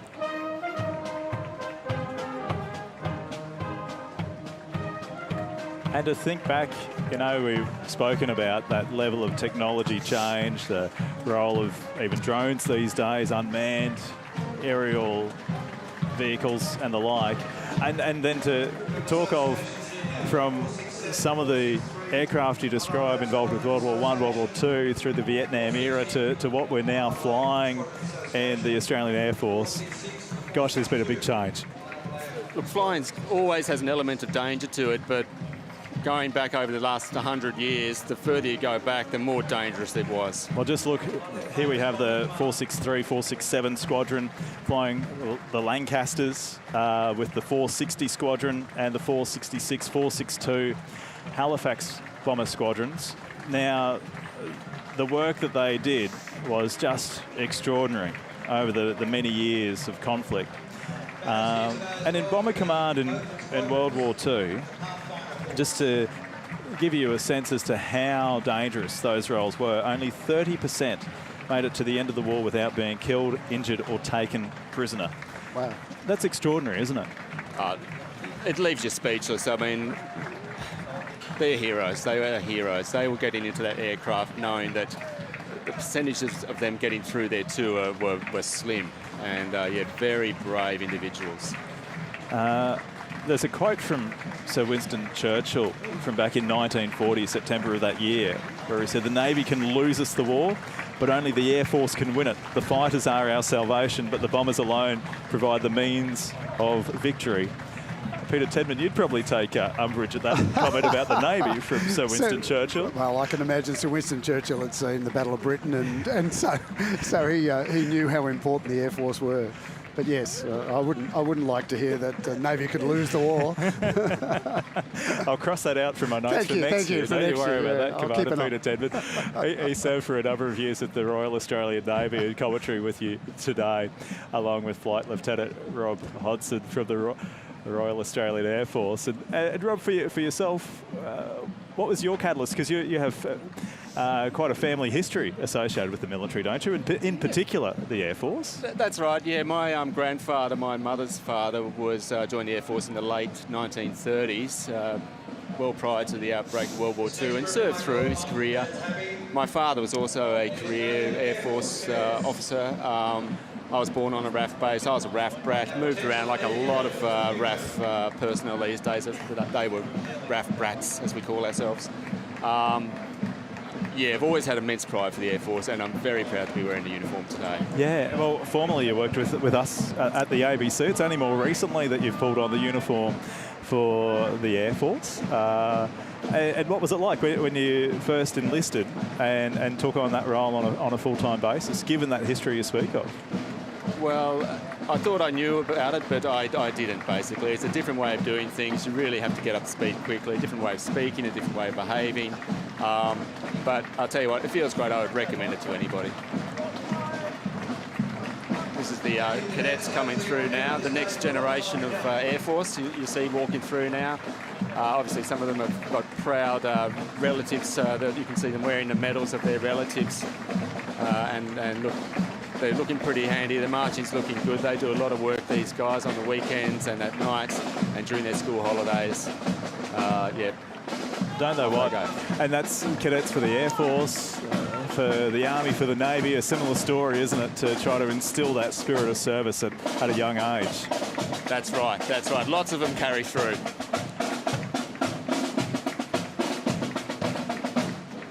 I'll just point out to you, Craig, that on the dais next to Her Excellency the Governor is Air Commodore Patterson, who is the commander of Combat Support Group. And Rob, that brings a close to the Air Force contingent here. Thank you so much for being here and joining us in commentary. Really do appreciate it. And Anzac Day, just a personal reflection. What does it mean to you when the 25th of April comes around? Oh, well, it's one of those days, really, isn't it, where you kind of remember where you are. I'm not going to forget today. It's a bit of rain around, but it's great to see the crowds here. And I'd just like to thank the ABC for broadcasting. For the people who can't be here but who do want to participate, that's very important work you're doing there. Our Flight Lieutenant Rob Hodson, thank you very much for being a part of proceedings today. For the 2022 Brisbane Anzac Day Parade, we're looking down Adelaide Street. The rain is still coming down. There have been showers right throughout the morning. There were good crowds at the dawn service at the Shrine of Remembrance, and how important that is. And whether it's, you know, the dawn service here in the CBD or the one that's hosted by your local RSL sub-branch, if you can be involved, it makes such a difference. And to instill that into the younger generation, Peter Tedman is someone who's marched many times, who has been at many dawn services. You know, when you see the youngsters of today waving flags down the street, what does that mean to you? It's really heartening. It's that the kids are seeing the service that is given on their behalf, and that's why we do it. We do it for a few future generations. You know, you enjoy it yourself while you're doing it, but it's all about our future. Yeah, I think it's wonderful, and I'm amazed to see this many people with the weather the way it's been. Yeah. So I'm just so pleased to see them. Isn't that such a privilege to be able to commentate this for you at home as well on ABC TV?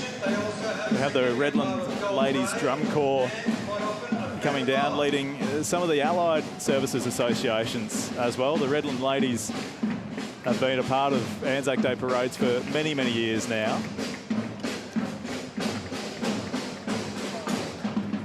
And we see the Royal Marines Association.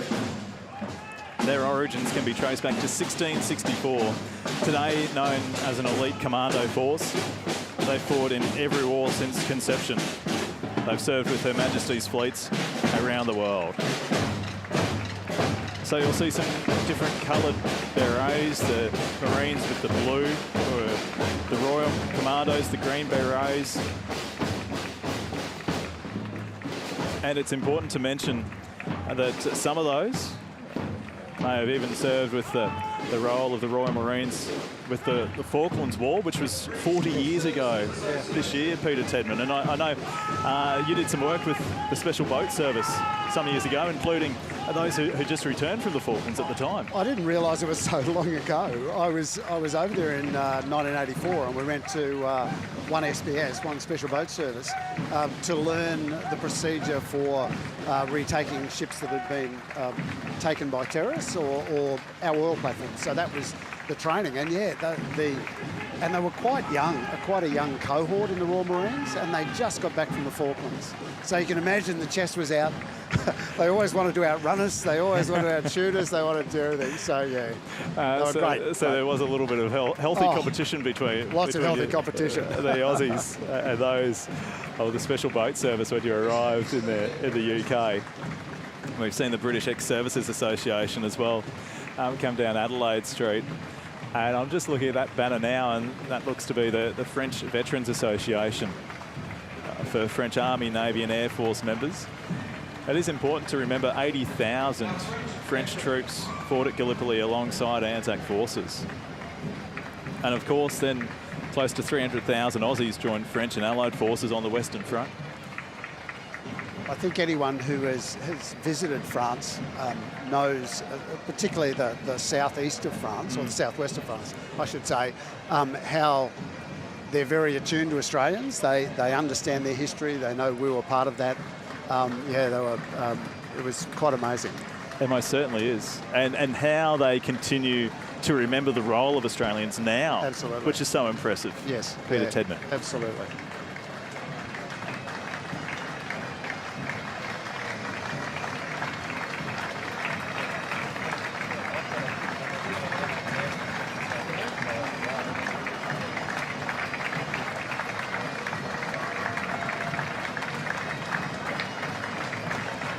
And that's the Indian Defence Service. Oh, wow, that's A very traditional uniform, wasn't it? yeah, Go from on. must have been from the French Veterans Association, I Yes. would suggest. Yes. Now the Indian Defence Forces, marching to honour those who fought during the Gallipoli campaign and to ensure their sacrifices are not forgotten. The Indian forces certainly participated. 15,000 professional soldiers fought alongside the Anzacs, and you're seeing the banner there of the Rhodesian Veterans Association, formed in 1979. Troops served in the Boer War, World War I, World War II, the Suez Crisis. Also represents police, National Park staff, Rhodesian Light Infantry. Their Special Forces unit, known as the Solo Scouts, also represented by those marching today. And I see the Special Forces Sandy Beret Yes. at the front. Yeah.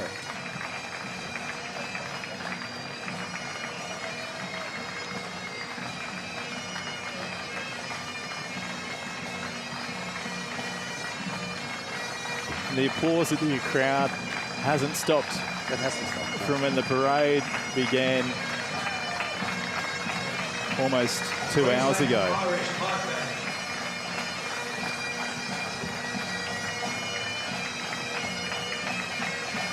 Have the Queensland Irish Pipe Band, formed in Brisbane in 1925, wearing the ancient Urquhart tartan as part of their iconic green uniform.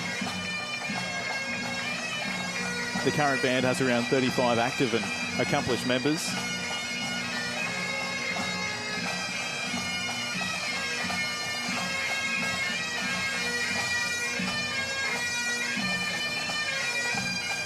And I see one of my colleagues on pipes from the ABC, Stu McLeod, as part of the Queensland Irish Pipe Band.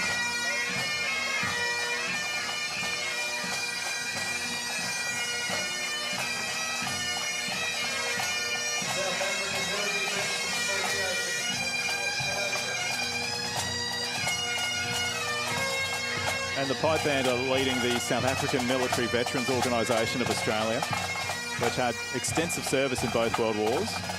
Over 230,000 volunteered for service in World War I. And then in World War II, almost 350,000 volunteered for full-time service. And the American Legion, set up in March of 1919 after World War I to help American veterans returning from combat. The Brisbane branch is known as the Macarthur Legion Post Number 3, named after, of course, US General Douglas Macarthur, who led Allied forces from Brisbane headquarters during World War II.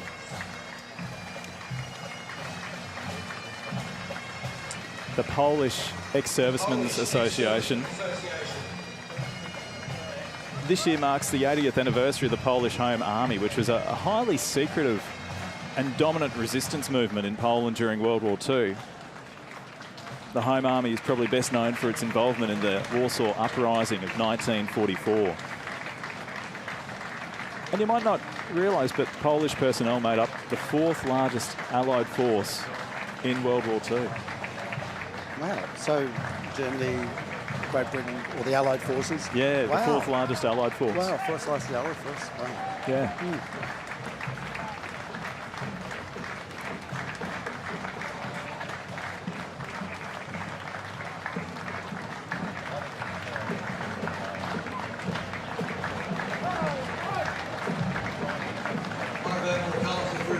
The Republic of Vietnam Armed Forces Association of Queensland served with Australians in South Vietnam from 62 through to 72.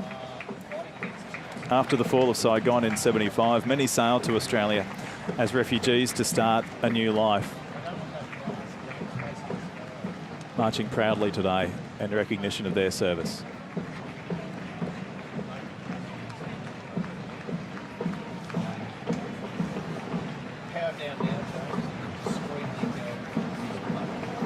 And what you would have noticed throughout today's parade is that, you know, from older veterans, some from World War II who are still with us today and deserve such great applause from the crowd to be here, through to the Vietnam conflict. And then there are those more recent veterans that need to be in our minds as well when you think of what Australian forces have been involved with in just the past 20 years, Peter Tedman. You know, Certainly. Iraq, Afghanistan.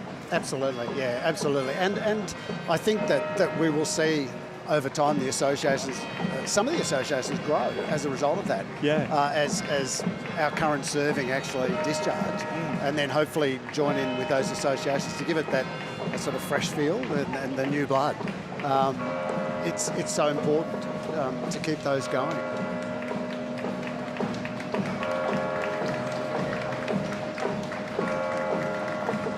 And that support for returning servicemen has changed so much over the years as well. You know, I know that's a big focus. We spoke of legacy earlier. The Run Army yesterday through the streets of the Brisbane CBD raising $150,000 for the work of legacy. That's about the families of veterans who may not return home, for soldiers who may not return home, but the support for those who do has certainly changed a lot, particularly with a big focus in the last decade. Yeah, it certainly has, both from government support agencies, but also we understand now as associations that we need to engage with our members, you know, or with our crew. So. TOC H, Queensland. The origins of TOC H can be traced back to the battlefields of Belgium during World War I. It was on these fields that tens of thousands of young men lost their lives, and early in the war it became quite evident that something had to be done for those returning from the front lines, as we speak of, something that would take their minds off the tragedy and destruction that they saw.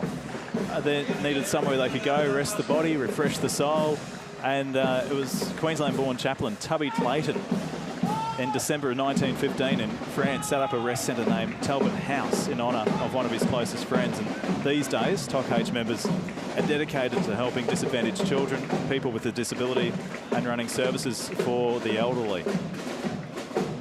I think it's safe to say the Mackay North Senior Marching Band have been a popular choice this Anzac Day. Is this third time round for the Peter Tedman? Third time round, yeah. They're getting their money's worth, They the crowd, certainly are. out of these students who would be absolutely soaked.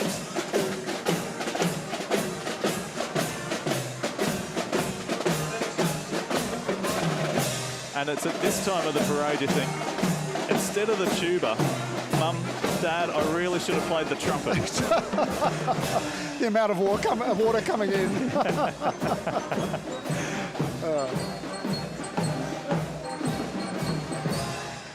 It's so good to see, to keep this little guy here as the descendants of all veterans of all conflicts march, to say, lest we forget.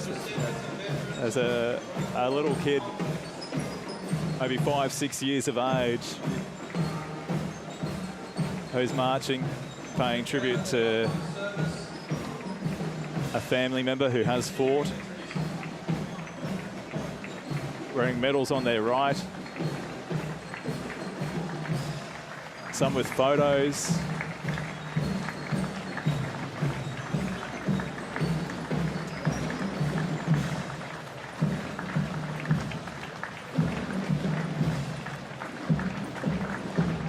Descendants from the Rats of Tobruk. And the Rats of Tobruk, descendants of.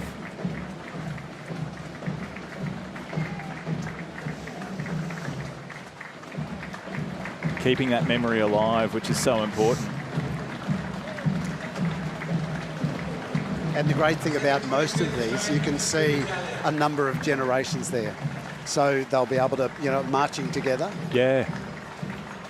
And reflecting on the banners of the theatres of war that Australia has been involved with over the years. You see the Vietnamese banner there, East Timor,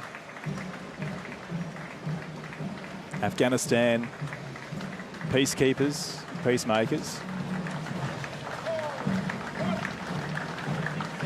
And I know with peacekeeping forces you've served as well, Peter Tedman, with UN forces. That was in Iraq, wasn't it? It was Iraq, yeah. It was the Al-Hakam chemical and biological production plant. And our role was to destroy it. Really? Yeah, to turn it back into the desert. So we were there for 6 weeks. average temperature about 40 to 45 degrees. Goodness. Yeah, at the end of it, about 26 square kilometres, 70 odd buildings, ranging from quite a small building up to something like a Bunnings warehouse. And our job was to blow it up, which we did. We're seeing the Boys and Girls Brigade come through. It's been and again, we spoke about the cadets programs previously and how they can be a part of, instilling that level of service. So can organisations like Boys Brigade, Girls Brigade, and Scouts as well. Certainly, they're not flinching. I mean, they're marching beautifully, and they're in the rain, and so they're giving of themselves on the day, which is great. They most certainly are. Thank you, Scouts, for all your marshalling work, all your behind-the-scenes work that you've done today. Were you a scout yourself, Peter Tedman? I was, yeah, at Sandgate, in Sandgate. Yeah, I was a cub and a scout. See, there you go, that level of service. It's true.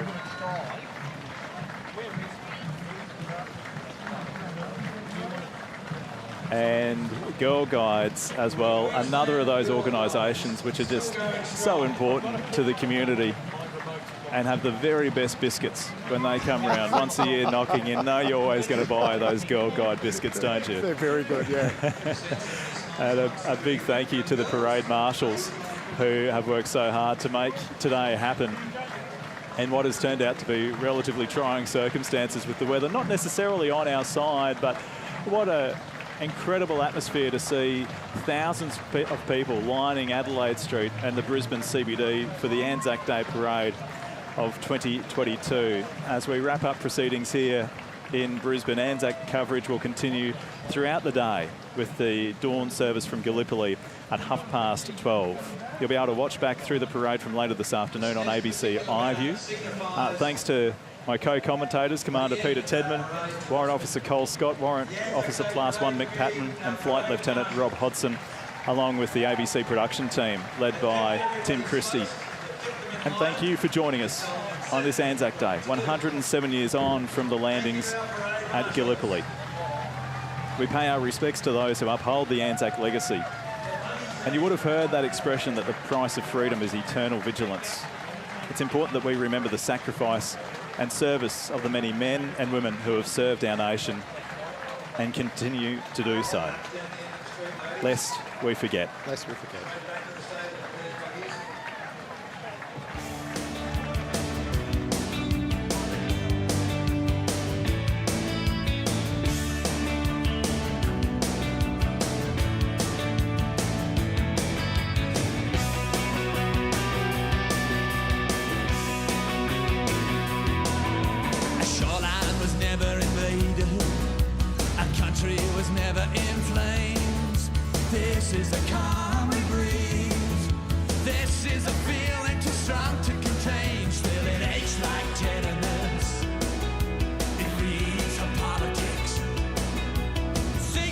Stained with tears.